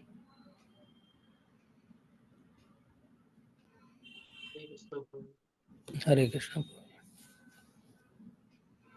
ही सुंदर कथा श्रवण करने का सौभाग्य मिला। आपकी प्रभु जी, आवाज नहीं आ रही प्रभु जी। जी, जी प्रभु जी, बहुत ही सुंदर भगवान की लीलाएं को श्रवण करने का अवसर मिला। इसमें प्रभु जी आपने बताया कि वो जो है हमको भी लीला में प्रवेश मिल सकता है अगर हम अच्छे से नाम जप करें भगवान का और संदेह ना करें, हम श्रद्धा रखें। तो जैसे अंदर से तो यही चाह रहती है, जो भी नाम जप कर रहे हैं तो उनकी चाह तो यही रहती है कि हमारा अच्छे से नाम जप हो। लेकिन फिर भी संदेह आते हैं, अंदर से वो चाहते हैं कि नहीं संदेह ना आए, अच्छे से नाम जपो, ध्यान से नाम जपो। लेकिन उसके बाद भी आता है तो वो मतलब जानबूझ के तो नहीं आता है, वो तो अपने आप आ रहा है। तो उसमें उसका कोई प्रयास नहीं है संदेह आना। तो प्रभु जी इसमें जो है मतलब फिर कैसे हो पाएगा? यस प्रभु जी, डेफिनेटली, क्योंकि हम अभी सब कंडीशन सोल्स हैं, तो नेचुरली हमको संदेह आता है। और संदेह की भी ऐसी स्थिति है कि जितना हम बाकी चीज़ों के बारे में जानते समझते हैं और भौतिक जीवन में हमने इतना सब ज्ञान अर्जित किया है, तो वो भी एक बैकग्राउंड कारण है कि हमें संदेह क्यों आता है। क्योंकि भगवान की कोई भी लीला हम श्रवण करते हैं या कोई भी उनकी विशेषता के बारे में सुनते हैं, तो हमें हमेशा कंपैरिजन की आदत है, तो हम कहीं से उसको कंपेयर करते हैं और सोचते हैं कि ये तो हो ही नहीं सकता, या तो फीजिबल नहीं है, या ये पॉसिबल नहीं है, या ये ऐसे ही कहानी होगी। क्योंकि कहीं न कहीं हमारी अपब्रिंगिंग में हमने ये सब स्टोरीज़ को सुना है, लेकिन तब एज़ अ स्टोरी सुना है। तब हमने उसको इस तरह से नहीं सुना है कि नहीं, इसका जो भाव है वो कुछ जो है वस्तुतः ये एक नित्य लीला है जो हर क्षण हो रही है कहीं न कहीं। हमको समहाउ उस तरीके से कभी भी इसको पुट अप नहीं किया गया हमारे सामने। तो ये एक बहुत बड़ा कारण है मुझे लगता है, जो हमारे संदेह को जन्म देता है। और भगवान भगवद गीता में कहते हैं कि संशय आत्मा विनश्यति, जो संदेह करता है उसका विनाश हो जाता है। क्योंकि कितना भी किसी के पास ज्ञान हो और कितना भी किसी का जो है वो प्रेम भाव अगर किसी के प्रति हो साधारण जगत में भी, लेकिन अगर एक संदेह आ जाए तो वो सारा प्रेम जो है वो धरा रह जाता है। वो एक संदेह जो है वो रूल करने लगता है। वो एक डाउट के कारण लोग कितना कुछ नहीं कर देते, हत्या कर देते हैं, आत्महत्या कर लेते हैं। तो वो एक संदेह छोटा सा, बाकी सब तो अच्छा ही चल रहा था। तो वो संदेह को हमको जो है वो बिल्कुल भी स्थान नहीं देना चाहिए। संदेह कैसे समाप्त होता है ये भी भगवान भगवत गीता में ही समझाते हैं। वो कहते हैं कि जब आप प्रामाणिक रूप से ज्ञान को अर्जित करते हो तो संदेह जो है समाप्त हो जाता है। तो जब हम श्रील प्रभुपाद को, गुरु महाराज को सुनते हैं, कोई प्रामाणिक भक्त के माध्यम से लीला श्रवण करते हैं, तो क्या हो रहा है, उनके हृदय में जो विश्वास है वो एक्चुअली उस विश्वास को ट्रांसमिट कर रहे हैं, ट्रांसप्लांट कर रहे हैं हमारे अंदर। गौर गोपाल प्रभु जी बहुत अच्छा एक लेक्चर उन्होंने चौपाटी में लिया था। उसमें उन्होंने बहुत सुंदर तरीके से समझाया था कि ये कथा क्या है, कथा कहना क्या है और कथा सुनना क्या है। तो वो कहते कथा कहना सुनना ये फिजिकल ईयर और फिजिकल टंग की बात नहीं है। बोले कथा कहना सुनना जो है वो ट्रांसेंडेंटल है, दिव्य है। कैसे दिव्य है? बोले जो स्पीकर है वो अपने अंदर का पूरा जो उसका कन्विक्शन है, उस कन्विक्शन को जो हीरर है उसके साथ शेयर कर रहा है। तो बोले वो अगर शेयरिंग सही से हो रही है तो एक टाइम आएगा जब हीरर और स्पीकर जो है वो दोनों का कन्विक्शन और श्रद्धा जो है बढ़ जाएगी। तो हम जब प्रभुपाद को सुनते हैं तो डेफिनेटली आप सोचो, प्रभुपाद का वो एक लेक्चर, कोई भी एक लेक्चर आप लो, 20 मिनट 22 मिनट 24 मिनट का होता है प्रभुपाद का लेक्चर। और वो 20 22 24 मिनट में वो जो सामने बैठे इतने सारे उनके जो शिष्य हैं उन्होंने वो लेक्चर सुना है। उस लेक्चर को सुन के कितने लोग आज भी भक्ति में बने हुए हैं और आज भी दिन भर जो है वो भगवान के लिए ही कार्य कर रहे हैं। उस एक लेक्चर, 2 लेक्चर, 3 लेक्चर, उस समय तो कोई इंटरनेट नहीं था, कुछ नहीं था। उन्होंने जो सुना होगा वही 2 3 लेक्चर टेप सुने होंगे, उसी को बार बार सुना होगा उन्होंने, और वो आज भी भक्ति कर रहे हैं और आज भी बने हुए हैं। तो भगवान के जो प्रामाणिक भक्त हैं उनकी वाणी में कितनी शक्ति है, वो हमारे सारे संशय को जो है समाप्त कर सकती है। अब हम अर्जुन जैसे फॉर्चुनेट उस सेंस में नहीं है कि अर्जुन लास्ट चैप्टर में भगवत गीता के कहते हैं कि मेरे सारे संशय समाप्त हो गए क्योंकि मैंने आपकी वाणी को आपके मुख से सुन लिया। तो वो क्या हुआ, भगवान को तो शुरू से पहले श्लोक से कन्विक्शन है कि तुम्हें युद्ध करना चाहिए, लेकिन पूरे लगभग 600 से ज़्यादा श्लोक का वार्तालाप हो गया और अर्जुन जो है अभी भी फुली कन्विंस नहीं है। इतना बोलने के बाद कौन बोला है? भगवान बोले हैं। तो भी संदेह उसके बचे हुए हैं, संशय बचे हुए हैं, इसलिए वो प्रश्न भी पूछ रहा है। लेकिन अंत में आते आते कंक्लूजन क्या है? करिष्ये वचनम तव। तो इवेंचुअली कब संदेह हमारे समाप्त होंगे? जब करिष्ये वचनम तव। एक बहुत सुंदर, मैं अभी कुछ दिन पहले लेक्चर सुन रहा था, तो प्रभु जी बता रहे थे कि एक्चुअली संदेह समाप्त होते हैं सेवा करने से। कोई भी आप एक सेवा अपने जीवन में लेते हैं तो संदेह उससे समाप्त होते हैं। और इसका उदाहरण उन्होंने दिया कि भक्ति सिद्धांत सरस्वती ठाकुर महाराज से मिलने के लिए मदन मोहन मालवीय आए थे, जिनको कुछ संदेह थे। वो बहुत संस्कृत के प्रकांड पंडित थे और कुछ शास्त्रों पे आधारित उनकी जिज्ञासा संदेह थे, जिसको पूछना चाह रहे थे।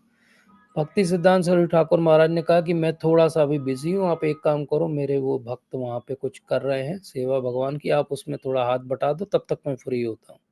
वो गए वहाँ, वो बर्तन मांज रहे थे भगवान की विग्रह की सेवा के, और वो उन्होंने भी हाथ लगा दिए। सिंपल पर्सन थे ये, इन्होंने भी कुछ हेल्प कर दी उनकी।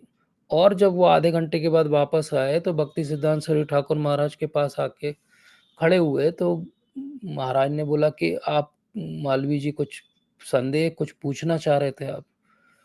तो मालवीय जी ने हाथ जोड़े। वो इतने सरल भी थे, ये भी सीखना चाहिए उनसे, इतने प्रकांड पंडित थे, लेकिन हाथ जोड़ के बोलते हैं कि नहीं, मेरे सारे प्रश्नों का उत्तर मुझे मिल गया।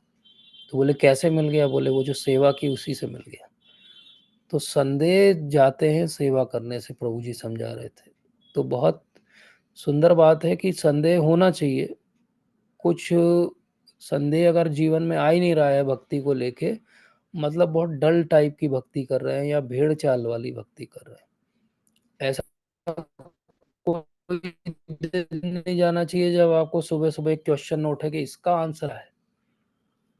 लेकिन नॉर्मली ऐसा होना चाहिए कि जब तक आप सोने जा रहे हो उसके पहले आपको उसका उत्तर या तो मिल जाएगा या आप खोज लोगे। ये आपका एंडेवर होना चाहिए। संदेह को कभी भी बढ़ावा नहीं देना चाहिए। तो I think this is my take on doubt. वो क्रिश्चियनिटी में एक फ्रेज है, डाउटिंग थॉमस। कहते हैं कि doubting Thomas never gets to see the god because he is always doubting everything. तो कहीं एक श्रद्धा का जो स्तर है वो यही है कि हमारे जीवन में जो कुछ अभी तक हुआ है, जो कुछ आगे भी होगा, भगवान की सैंक्शन के बिना वैसे भी नहीं होगा। तो कहीं ना कहीं भगवान शायद ये संदेह रूपी एक हर्डल देते हैं हमको, ताकि हम और उस भगवान पे विश्वास करना सीखें। तो हम इस हर्डल को as a paving block use करें, ना कि एज ए जो है स्टम्बलिंग स्टोन, कि हम उससे लड़खड़ा के गिर जाएं, बजाय इसके कि हम उसको ऐसा यूज़ करें जैसे हम उससे ऊपर चढ़ पाए। तो जी Prabhu ji, thank you. Ankit thank you. Prabhu कहना चाहते हैं? हरे कृष्ण प्रभु जी, दंडवत प्रणाम। बहुत सुंदर प्रभु जी, ये आखिरी में जो आपने बोला ये थोड़ा और टॉपिंग वाला हो गया। ये जो हम क्या प्रभु ऋषभ जी?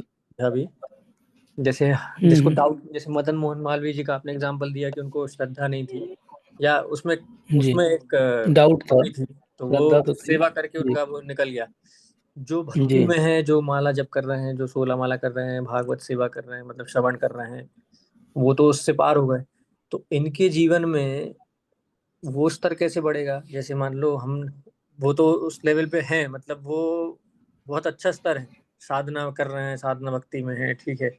तो उनका वो संदेह नहीं है, लेकिन आपने बताया ना नाम जप में आपको वो, मतलब इसका जो फाउंडेशन था वो नाम जप ही था, क्वेश्चन जो मैं समझ पाया था। तो इसमें यस हमारी वृद्धि कैसे होगी? मतलब ये मदन मोहन मालवीय का जो तो बेसिक वाला था कि उन्होंने फर्स्ट वाला मीटिंग में उनका उद्धार हो गया। अभी जो ऑलरेडी जो भक्ति में है, यस। जो कर रहे हैं और अपराध भी नहीं कर रहे, मतलब अपराध नहीं कर रहे हैं, वो खासकर वैष्णव अपराध नहीं कर रहे हैं, उनकी श्रद्धा में वृद्धि के लेवल कैसे समझेंगे हम? वो थोड़ा सा बता दीजिए तो। उनकी श्रद्धा में वृद्धि तो रोज हो ही रही है, तभी तो वो अपराध भी नहीं कर रहे हैं, वो रोज नाम जप भी कर रहे हैं। तो मुझे याद आता है कि गोपाल कृष्ण महाराज से किसी ने पूछा था, हम लोग थे उस लेक्चर में लाइव, तो महाराज से किसी ने पूछा था कि मैं इतने समय से नाम जप कर रहा हूँ लेकिन मुझे रस नहीं है। तो महाराज ने तुरंत उनको रोका था और बोला था कि अगर आप इतने समय से कर रहे हो, मतलब आपको कहीं कुछ रस है, तभी तो कर पा रहे हो। आप एकदम अगर बेटर होता आपके लिए तो आप इतना थोड़ी उसको कंटिन्यू कर पाते अपने जीवन में। तो ऐसे ही कोई अगर वैष्णव अपराध नहीं कर रहा है, मतलब वैष्णव का महत्व समझ गया है, कोई 16 माला कर रहा है, गुरु परंपरा के अनुगत्य है। तो अब इसके बाद जो रस आना है और जो भाव आना है वो तो भगवान की अहेतु की कृपा होगी तब आएगा। उसमें किसी के पास में कोई कंट्रोल नहीं है, कोई सिस्टम नहीं है, कोई उसका स्टैटिस्टिक्स नहीं है, कोई नंबर नहीं है, कोई ड्यूरेशन नहीं है। वो तो फिर भगवान की कृपा जिस पे जिस दिन हो जाएगी उस दिन उसको वो अनुभव होगा। लेकिन डेफिनेटली बीच-बीच में डाउट आ सकते हैं और उनको हेल्दी वे में लेना चाहिए डाउट्स को। उनको हम डिस्कस कर सकते हैं, सॉल्व कर सकते हैं।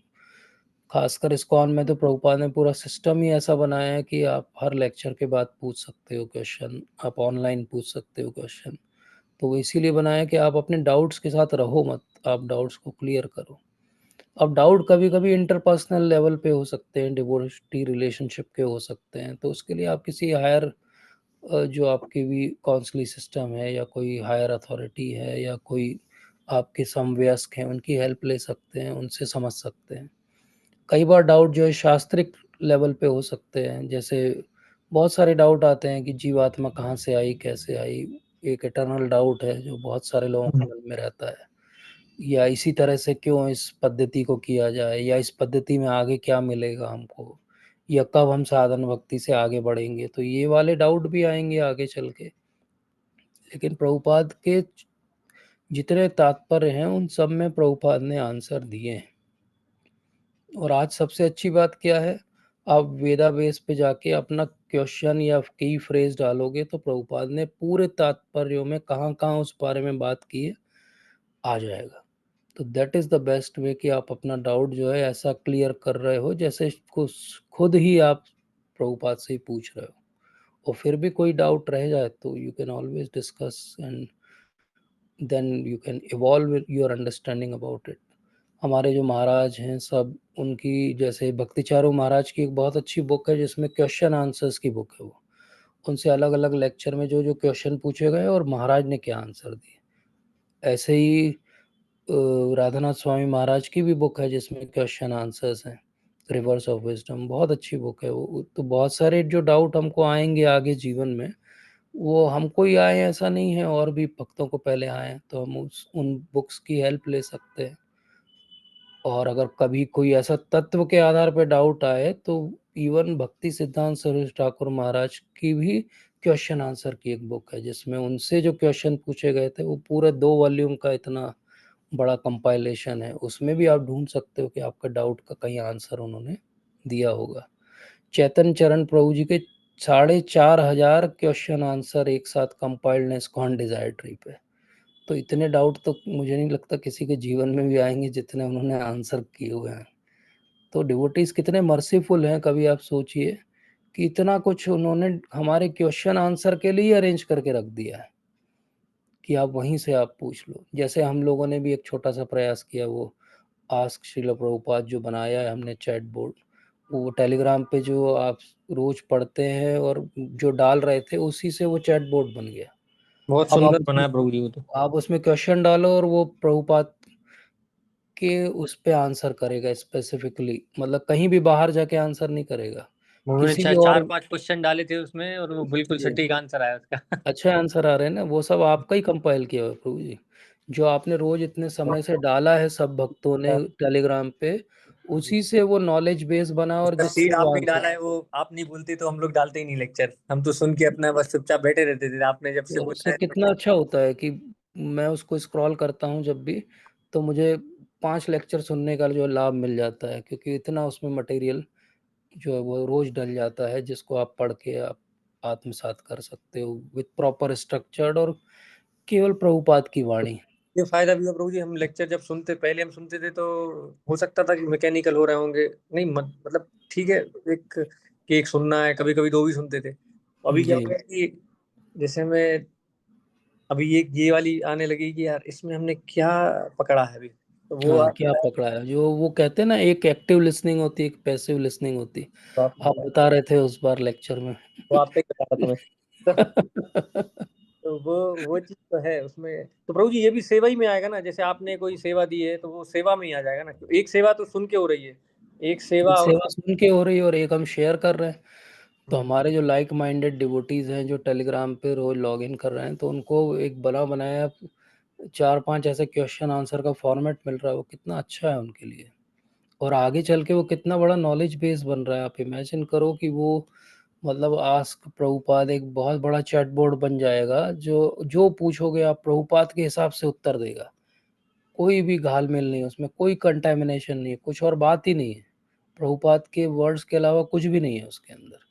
थिंक अबाउट इट, जब एआई बहुत बढ़ जाएगा तो बहुत कुछ कन्फ्यूजन हो जाएगा दुनिया में, भक्ति की दुनिया में भी। लेकिन एक ऐसा प्योर सोर्स होना चाहिए जहाँ पे केवल प्रभुपाद ही जो है वो आंसर दे रहे हैं। कहीं से कोई एक शब्द, एक फुल स्टॉप भी कहीं और से नहीं आ रहा। प्रभु जी, ये वाली चीज जो एक बहुत बेसिक सामने आ रही है, थोड़ा तकलीफ भी होती है उसमें। जैसे कुछ सीनियर भक्त हैं बहुत, वो एक पर्टिकुलर ग्रुप को बोलते हैं कि यहाँ पे हमें ध्यान लगाना है, और वो कोई दूसरे पर्टिकुलर ग्रुप से बोलते हैं यहाँ नहीं करना है। तो वहाँ पे थोड़ा इंटरपर्सनल रिलेशनशिप में थोड़ा सा कॉन्फ्लिक्ट हो जाता है। तो इसमें प्रभुपाद अब कॉमन फॉलोअर हैं दोनों, प्रभुपाद कोई फॉलो कर रहे हैं, उनकी टीचिंग्स कोई फॉलो कर रहे हैं, जैसे राधनाथ महाराज कोई फॉलो कर रहे हैं सपोज एग्जाम्पल। लेकिन फिर भी उसमें जैसे कभी बात हो समझ में नहीं आ पाता, तो वो बोलते हैं कि नहीं, मैनेजरियल पॉइंट में आपको इस तरीके से सोचना पड़ेगा। जैसे गोविंद प्रभु का नाम लेके बोल दिया कि गोविंद प्रभु ने ऐसा बोला है, आप बहुत सीनियर। तो अब आप किसी का नाम ले लो कि उनने ऐसा बोला है, तो फिर तो बात बंदी हो जाएगी। फिर आप कैसे समझोगे? और आपका जो इनर कॉन्शियस है वो कह रहा है यार कि ये ऐसा क्यों करने को कह रहे हैं। सुन तो आप उनको ही रहे हो, वो भी महाराज से ही सुन रहे हैं, और फिर आप कह रहे हो कि इनसे नहीं सुनो, आपका अपराध हो जाएगा। अपराध क्यों हो जाएगा इसमें? मतलब ऐसी बातें सुनने में आती है, तो वो कंसेप्ट क्लियर नहीं हो पाता माइंड में, तो फिर अपराध मन में चालू हो जाता है कि यार बताओ, ये ऐसे वक्त है, वो डिस्टिंग्विश कर रहे हैं, तो उस समय क्या करना चाहिए?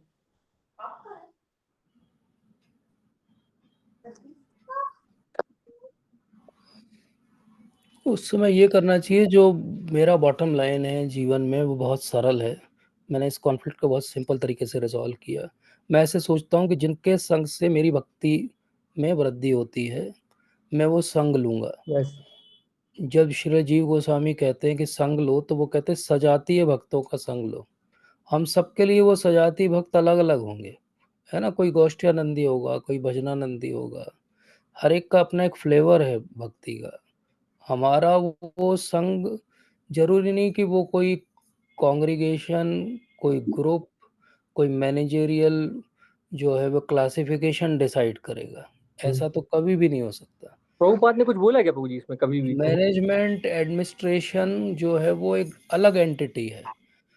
वो जो है सिस्टम को चलाने के लिए है, बट वो आपकी भक्ति को डिक्टेट करने के लिए नहीं। इसीलिए मैं कई बार कहता हूँ कि भक्ति विनोद ठाकुर महाराज ने कहा था कि ऑर्गेनाइज रिलीजन एक इविल है, बट उसका कोई ऑप्शन नहीं है। ऑर्गेनाइज तो रिलीजन को करना पड़ता है, लेकिन जब ऑर्गेनाइज होती है रिलीजन, तो उसके साथ मैनेजमेंट, उसके साथ पोजीशंस, उसके साथ डिसीजंस, उसके साथ पावर प्ले, पॉलिटिक्स, सब कुछ आ जाता है। वो आता ही है, बाय डिफॉल्ट आता है। आप कितने भी प्रामाणिकता से भी करना चाहोगे तो भी आता है। वो हर ऑर्गेनाइजेशन में आता है। वो एक सिंगल व्यक्ति हो और 4 उसके फॉलोवर हो तो भी आता है। जैसे एक लाइन पकड़ के बता दें, जैसे सपोज करो कि जैसे गोविंद प्रभु के नाम लेके बोल दिया कि उन्होंने बोला है कि गाइडेंस हमेशा लोकल टेम्पल से, लोकल गाइड से ही लेना चाहिए। तो ये क्या ये मतलब प्रभु जी सही था, कब सही था? जब जो हमारा इंटरनेट सिस्टम्स और ये जो कॉन्फ्रेंस के सारे मेथड सॉफ्टवेयर्स ये सब नहीं थे, तो अंडरस्टूड था कि भाई लोकल ही गाइडेंस है आपके पास, क्योंकि ज़्यादा से ज़्यादा आपके पास बाकी रिकॉर्डेड लेक्चर्स है। बट एक पर्सन के फॉर्म में आपको लोकली कोई गाइड कर सकता है। लेकिन अब ये पैराडाइम पूरा शिफ्ट हो चुका है। अब हम उस पुराने पैराडाइम के हिसाब से डिफाइन नहीं कर सकते। अब ये पैराडाइम ज्योग्राफिकल नहीं है। अब तो पूरा वर्ल्ड जो है वो एक सिंगल यूनिट है। जब अमरेंद्र प्रभु कहीं से कोई लेक्चर देते हैं, तो सारे कॉन्टिनेंट में सब लोग सुन रहे हैं उनको, एंड नोबडी कैन से कि no you should not listen to him. हाँ, यही मतलब ऐसे ये कैसे सीधी करते हैं आप? बात क्यों है? क्योंकि क्यों सुन रहे हैं लोग उनको? हम्म, क्योंकि they are attracted by his purity, hmm, by his knowledge. उसमें nobody can put a bar कि नहीं, ये this is a restricted geographical location और इतने ही लोगों के लिए ये चीज़ अवेलेबल है। नॉलेज तो बाउंड्री लेस है, तो बाउंड्री लेस ही रहेगा। इसलिए वो पुराना पैराडाइम हो गया। और ज़्यादातर ये पैराडाइम आज भी कौन लगा रहा है? जो एक्चुअली इनसिक्योर है, असलियत ये। अगर आप इनसिक्योर नहीं हो तो you start and people will be listening to you. You don't have to say आप टू देम फोर्स कि यू करके लिसन कैसे कर टू मी। सकते हो? आप डंडा लगा के नहीं कर सकते। नोबडी फोर्सफुली आप किसी का फेथ नहीं डेवलप कर सकते। फोर्सफुली आप किसी को भक्त नहीं बना सकते। प्यार से बना सकते हो। भाव आपका होगा और आपका भाव उच्च होगा तो लोग अट्रैक्ट हो जाएंगे। मैं तो इस्कॉन के बाहर का आपको उदाहरण देता हूँ, है ना। परम पूज्य प्रेमानंद महाराज जी यस, आपने कहाँ बताया। बैठे हैं? वो तो कहीं ट्रैवल नहीं करते, हम्म, वो तो वृंदावन के बाहर नहीं जाते, वो तो बरसाना भी बड़ी मुश्किल से जाते हैं। लेकिन वो उस कमरे में बैठ के छोटे से जो बोलते हैं, आप बताओ कि लाखों करोड़ों लोग दुनिया में बदल रहे हैं उनसे कि नहीं बदल रहे? अब आप बोलो नहीं ज्योग्राफिकल होना चाहिए, बोले जो सामने हो उसी से सीखो। ऐसा नहीं है ना। जो प्योर है उसको सुनेंगे लोग, अभी क्योंकि हाल ही लोगों में को प्योरिटी समझ में आती है। एक स्टूडेंट से ही बात हो रही थी, तो वो अट्रैक्ट तो हो रहे हैं कृष्णा कॉन्शियस फिलोसफी की, लेकिन उसका फाउंडेशन उन्होंने क्या बोला कि अरे हाँ, प्रेमानंद महाराज भी नाम के मैं लिए। इतने सारे लोगों को जानता हूँ, मैं तो कितनी बार कहता हूँ कि मैं इतने पेशेंट्स को जिनको देखता रहता हूँ, कभी बात होती है तो वो बैठ के बाहर, मरीज बेचारा उनका बीमार है आईसीयू में, वो बाहर बैठ के महाराज की कोई बात सुन रहा है। हम्म। तो महाराज में ये इन्फ्लुएंस पावर कहाँ से? ये कोई मीडिया मैनेजमेंट थोड़ी है उनका। हम्म। ये उनकी प्योरिटी कि आप उनको सुनोगे तो आप अट्रैक्ट हो जाओगे कि नहीं महाराज कितनी जो है प्रैक्टिकल बात करते हैं, सच में जो हमारी भक्ति के लिए आवश्यक है वो बात करते हैं। और महाराज नरिशमेंट का भी बोलते हैं कि नरिशमेंट तो आनंदन को भी बोलते हैं कि आपको जहाँ नरिशमेंट मिल रहा है जबरदस्ती हाँ, थोड़ा। वही जो मैं उसको रिफ्रेश करके बोलता हूँ कि जहाँ आपको लगे कि आप 5 मिनट बैठे तो उसके बाद आपकी जो भक्ति है उसमें वृद्धि हुई, मतलब सही ग्रुप था। और जहाँ आप बैठे और आपको लगे कि आपकी एनर्जी किसी ने स्ट्रॉ डाल के चूस ली है हम्म। और आप जो डिस्टर्ब हो गए भक्ति में, कंफ्यूज हो गए, तो that is not a right song for us. That may be right song for someone else who may be tuned to that sort of understanding, but not for us. तो we have to have the discrimination कि हमारा nourishment हमको कहाँ मिल रहा, हमारी भक्ति का वृद्धि किसके साथ हो रहा है, और हम वो संग को चाहेंगे। नरोत्तम दास ठाकुर महाराज भजन में अपने क्या लिखते हैं कि रामचंद्र संग मांगे नरोत्तम दास। यस, रामचंद्र संग मांगे। अब कभी आप पढ़ो वैष्णव हिस्ट्री तो आपको पता चलेगा कि रामचंद्र कौन है। तो श्रीनिवास आचार्य के बहुत अच्छे कंटेम्प्रेरी फ्रेंड हैं और लगभग एक एज के हैं नरोत्तम दास ठाकुर और रामचंद्र।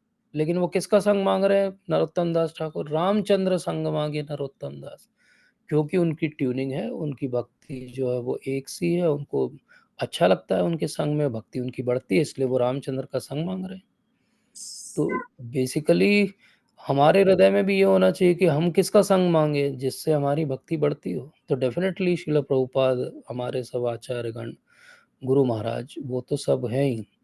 लेकिन पर्सनली भी एक ग्रुप हो सकता है जहाँ पे वी फाइंड नरिशमेंट।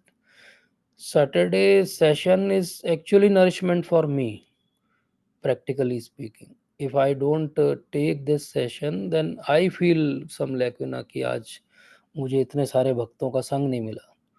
तो ये फिजिकल संग नहीं है। कई बार लोग ये कहते भी आप फिजिकली क्यों नहीं कर रहे, कहीं बुलाओ सबको एक साथ करो। मैं बोलता हूँ मैं भी उनको जो सबको कन्वीनियंस के साथ जो लेक्चर अटेंड आप जो करने दो। जो हम आप कोई लेक्चर भी बोल रहे उसके साथ कोई थ्रेड अटैच करके नहीं देना चाहते कि नहीं फिर आप प्रसाद बनाओ, फिर आप ये हो। करो, हाँ, फिर आप वो करो, फिर आप एक दिन नहीं आ पाए। हम कह रहे हैं आप आराम से रिलैक्स होके अपनी जगह पे बैठो। हमारा एक ही मोटिव है, हमको ना आपसे कुछ चाहिए और हम आपको कुछ दे भी नहीं सकते। हम लोगों के लिए भी बस सैटरडे हम का सब बहुत मिलके जो है वो, हम सब सैटरडे का मिलके क्या कर सकते हैं। यस।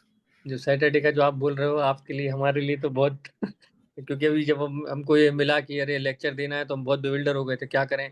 तो आपका ही खोला चैनल हमने, वहां सबसे पहले वो बाहर आया, अरे बोले यही करना चाहिए, तो वहां से गैरअप हुआ था। मतलब ओके। कॉन्फिडेंस तो चले ही गया था हमारा, नहीं तो नहीं, बहुत अच्छा लेक्चर है आपका, वो तो बहुत आपके सुंदर। सैटरडे की क्लास तो हम लोगों के लिए बहुत मतलब एक इम्पोर्टेंट है, मतलब जी। जितनी आपके लिए इम्पोर्टेंट है उससे 100 गुना मेरे लिए इम्पोर्टेंट है। Because because I believe that ये संग बहुत इम्पोर्टेंट है मेरे लिए, सर्वाइवल के लिए, भक्ति के लिए। तो we are there for each other, and this is the right Sangh. मुझे तो प्रभु जी Where कोई there is no जो politics, where there is no talk about anything else, pure bhakti बस. मेरा ये रहता है कि जो भी थोड़ा और मतलब आगे आना चाह रहा है, सबको नहीं बोलते, मतलब जो थोड़ा लग जाता है कि करने लगे, तो हम सीधा आपका ग्रुप का बता देते, तो वो इसमें जुड़ जाओ आप, तो अपने आप को समझ में आ जाएगा क्या करना है क्या नहीं करना। हाँ प्रभु जी, क्योंकि अपन सबका एक बहुत अच्छा समय भी हो गया और हम सब एक लाइक माइंडेड डिवोटीज हैं। हमको कुछ और चाहिए ही नहीं, हम तो उससे प्रभुपाद ने क्या बताया क्या समझाया उसी को शेयर कर रहे हैं। हमारा अपना पर्सनल कोई एजेंडा भी नहीं है, ना कभी रहा है ना आगे कभी होगा। तो I think that makes things better, because जब कोई भी हिडन एजेंडा नहीं है तो क्या है, बस बैठो आओ भक्ति करो, जब जिसको आना है आओ, नहीं आ पाए कोई बात नहीं, कोई अटेंडेंस भी नहीं ले रहा है, कोई स्ट्रिक्टनेस भी नहीं है, वीडियो चालू रखना रखो, नहीं रखना है मत रखो, आओ तो सही, सुनो तो सही। क्या पता कब कौन सी चीज़ आपको हिट कर जाए, कौन सी चीज़ आपको कभी याद आ जाए, कौन सी चीज़ आपको भक्ति में आगे ले जाए। That is our aim. तो और कोई प्रभु जी माता जी कुछ कहना चाहते हैं? शौनक ऋषि प्रभु जी कुछ कहना चाहते हैं?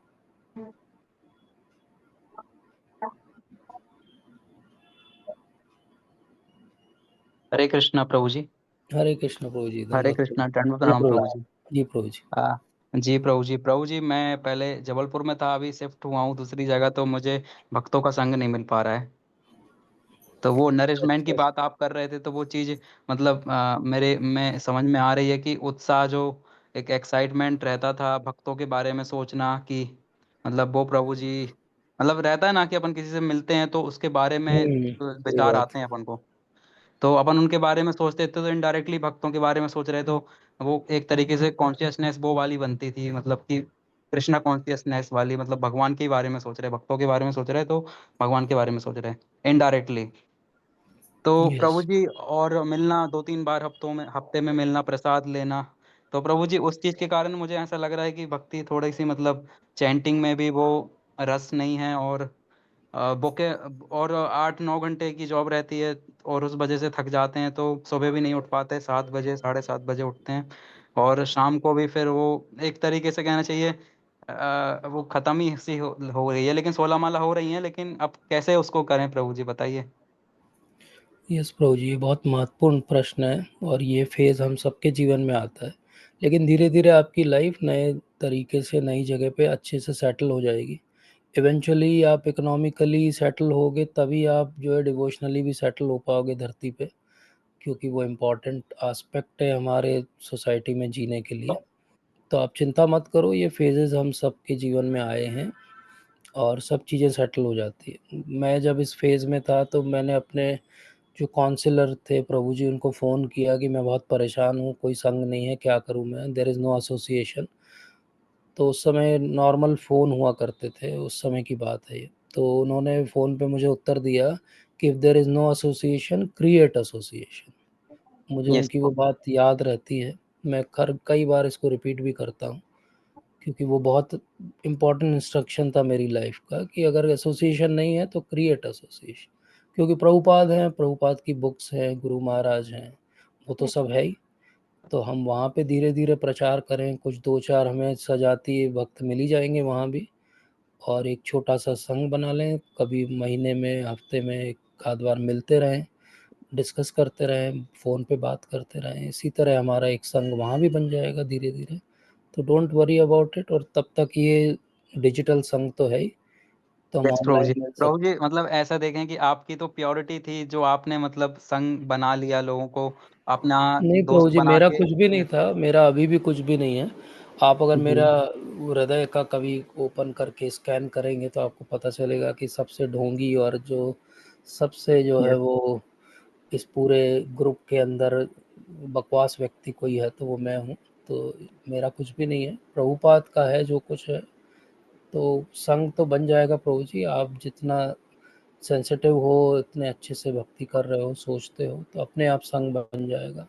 समय के लिए चिंता मत करिए कि आप सुबह चैंटिंग कर पा रहे हो कि शाम को कर पा रहे हो।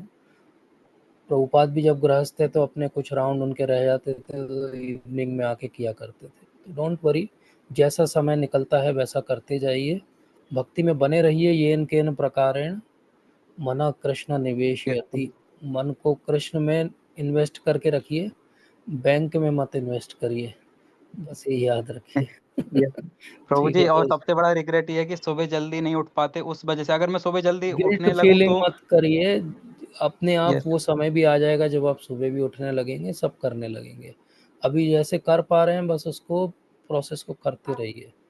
टाइम उतना महत्वपूर्ण नहीं है अभी हमारे लिए, हमारे लिए महत्वपूर्ण है कि हम छोड़े नहीं चीज़ को, बस छूट ना जाए, बस ये ध्यान यस रखें। प्रभु, ठीक क्वालिटी है, भले थोड़ी कम रहे अभी तो चल जाएगा। कुछ नहीं है, क्वालिटी इम्पोर्टेंट नहीं है, क्वांटिटी इम्पोर्टेंट है। 16 बनी रहे, कैसी भी हो प्रभु जी, जाए। वो ढोंगी वाली फीलिंग भी आती है कि मतलब ऐसा लगता है कि ढोंग कर रहे हैं। वो तो देखो, प्रैक्टिकली कहूँ मैं तो जो भी अभी भक्ति में लगे हुए हैं सब कहीं ना कहीं प्रयास ही तो कर रहे हैं अपन सब, है ना। तो प्रयास को ढोंग नहीं बोलना चाहिए, प्रयास तो हमारा अच्छे मन से है। आज हमारे अंदर शुद्धि नहीं है, शुद्धि एक दिन देंगे भगवान, शुद्धि आ जाएगी। अपना प्रोसेस हम करते रहें, ठीक है जी, थैंक यू सो जी। मच प्रभु जी। आपसे इतनी थैंक बात यू। करने के भी कुछ मतलब हुआ होगा। Thank you. हाँ, मैं प्रे करता हूँ भगवान से, श्रील प्रभुपाद से डेफिनेटली। और जब भी समय मिले तो सैटरडे आते रहिए Prabhu ji, we are so जी happy Prabhu ji, to have Jabalpur you. भी ज्यादा दूर नहीं है, 100 किलोमीटर है, लेकिन बस वो थोड़ा सा नहीं कोई बात नहीं, रहता है। सैटरडे ऑनलाइन आते रहिए, कोई प्रॉब्लम नहीं, ठीक है यस प्रभु। जी Prabhu ji. Hare thank you Krishna so Prabhu much. जी। हरे कृष्ण। दिलीप प्रभु जी वृंदावन से हैं क्या? जी प्रभु जी, वृंदावन से थोड़ा सा दूर हूँ प्रभु जी। हाँ, प्रभु जी, कहाँ? एक दो चीजें शेयर प्रभु करना जी ने चाहता अभी हूँ। फिर एक और गोवर्धन परिक्रमा अपनी हम्म, समाप्त की, तो बहुत बहुत बधाई प्रभु जी को। और हम सब के लिए जी प्रार्थना भी की होगी, ऐसा मैं सोचता हूँ। जी प्रभु जी। जी प्रभु जी, एक छोटी सी दो तीन चीजें शेयर करना चाहता हूँ आपको। यस प्रभु जी बताइए। It's my heart feeling. Prabhu ji, जो प्रेमानंद जी के बारे में मैंने एक दो संतों से बात की अभी 2 दिन पहले, जी। वो बोलते हैं वो तो प्योर राधा तत्व है। हाँ राधा तत्व कैसे है कि उनकी जब दोनों किडनी नहीं थी, ये जगत को मालूम है। जी। और मेडिकल एक्सपर्ट डॉक्टरों ने बोला था कि आपकी लाइफ 2 साल से ज्यादा नहीं है। 2-4 साल से और ये ज़्यादा बात, नहीं है। हाँ, और ये बात बोल के आज 18 साल हो गए हैं। हम्म। तो इसका मतलब ये है, वहां के जो संत बोलते हैं प्रतिदिन सुबह 30 से 40 हजार भक्त उनके दर्शन के लिए राधा किली कुंज के बाहर लाइन लगा के खड़े रहते हैं। और ये हुआ करता था प्रभु जी रात में 2 बजे। लेकिन वहां अज्ञानता बस वहां के कॉलोनी वासियों ने ऑब्जेक्शन लिया, हाँ जिसके चलते उन्होंने थोड़ा सा पोस्ट को फोन किया उसको। 2 बजे की जगह रात 2 बजे की जगह सुबह 4 बजे घर से वो अपने आश्रम से निकलने लगे। इसलिए जो 2 बजे जो भीड़ 30 हजार होती थी, 4 बजे वो 40 हजार होने लगी। पर डे की ये कहानी। Yes yes. तो और कोई मैंने अपने तो, जीवन काल में, मुझे याद नहीं है कि किसी के लिए रोज इस तरीके से भक्तों का जो है जमावड़ा लगता हो, मुझे तो याद जी नहीं है। प्रभु जी, शिला तो प्रभुपाद लोग, जब पंडाल प्रोग्राम करते थे तो 20-30-40 हज़ार लोग पंडाल प्रोग्राम्स में आते थे। वो ज़रूर हमने वीडियोस भी देखे और लीलामृत में पढ़ा है, लेकिन इस तरीके से उनके बाद कोई ऐसा भक्त हुआ हो जिसके लिए रोज इस तरह से बिना किसी सॉलिसिटेशन, किसी प्रमोशन, बिना किसी एडवर्टाइजमेंट इतनी भीड़ लगती हो और जी शांति से प्रभु लोग खड़े रहते हैं उनका एक दर्शन करने के लिए। तो ही इज एक्स्ट्राऑर्डिनरी सोल, और हम फॉर्चुनेट है कि हम उस समय धरती पे हैं जब वो भी हैं और वो भी सांस ले रहे हैं। तो बहुत प्रभु जी, ब्यूटीफुल है। मतलब वहाँ आप के, देखो सच्चिदानंद महाराज उनसे मिलने गए थे, तो कितने अच्छे से उनका आदान प्रदान दोनों का हुआ, बहुत बड़ी बात जी प्रभु जी। और प्रभु जी, वहाँ के जो डिवोटीज हैं वो ये मानते हैं कि वो साक्षात इस क्योंकि वो उनको राधा के रूप में देखते हैं ज्यादातर लोग। जैसे जैसे है। हम लोग यस, चैतन्य महाप्रभु को राधा वो तो तत्व के भाव बारे की में जानते बात हैं। रहती है, सही बात है, जी बिल्कुल प्रभु, सही उसी बात। उसी रूप में उनका दर्शन करने जाते हैं ज्यादातर संत यस लोग, यही बोलते हैं। यस। अब आगे की बात, आपके लेक्चर के लिए मेरे पास क्या शब्द है मैं वो बोलता हूँ। हमारे हाँ बीच में एक नवल हमारे बीच में एक नवल प्रभु जी बैठे हुए हैं। ये हाँ उनका हाँ। तीसरा सेशन है। अच्छा जी। हाँ वो आजकल मुझे 8 बजे से पहले फोन करते हैं, देखना 8 बज रहा है, लेट नहीं होना। This is the beauty. मैंने उनको जोड़ा था, वो मुझे दो हाँ। बार रिमाइंड करते हैं कि आज अच्छा सैटरडे है, 8 बजने वाला है। एक सुबह सुबह करेंगे और एक 8 बजने के ठीक थोड़ी देर पहले करेंगे, देखना 8 बजने वाला है, ओके, लेट मत होना। और जब मैं थैंक व्यक्तिगत यू रूप सो से ये मच आपके सहयोग के लिए, आशीर्वाद के लिए। यस, और जब मैं कभी यस। एनालाइज करता हूँ कि आपका सबसे सुंदर सेशन कौन था, तो मुझे लगता है अभी मुझे केजी में फिर से एडमिशन लेना पड़ेगा कि मैं उतनी उतनी मुझे बुद्धि आए कि मैं सोच सकूं कि कौन सा बेस्ट सेशन है।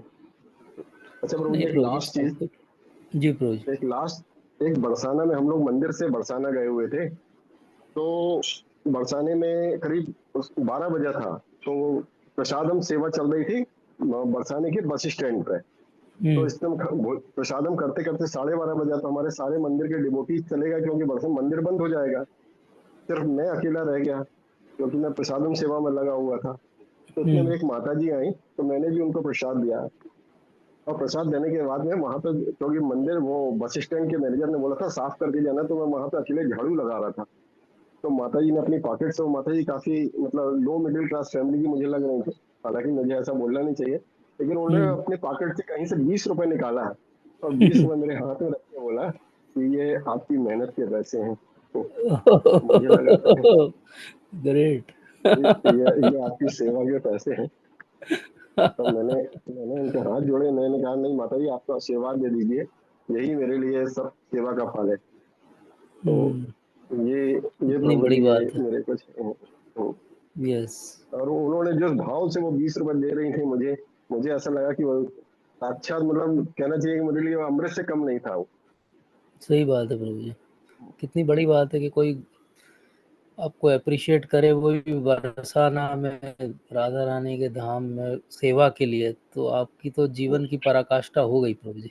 सर्टिफिकेट जी मिल गया प्रभु उस जी। 20 रुपए में आपको। हाँ जी। यस प्रभु जी। ठीक है, Great। अगले बार एक प्रभु आध जी कोई के और तो घटना इतने सुनाऊंगा। संस्मरण है, वो मुझे सुनाते रहते हैं कि पूरी एक बुक जो है कंपाइल करेंगे हम, प्रभु जी के अलग अलग जो जी उनके प्रभु। एक्सपीरियंसेस हुए हैं।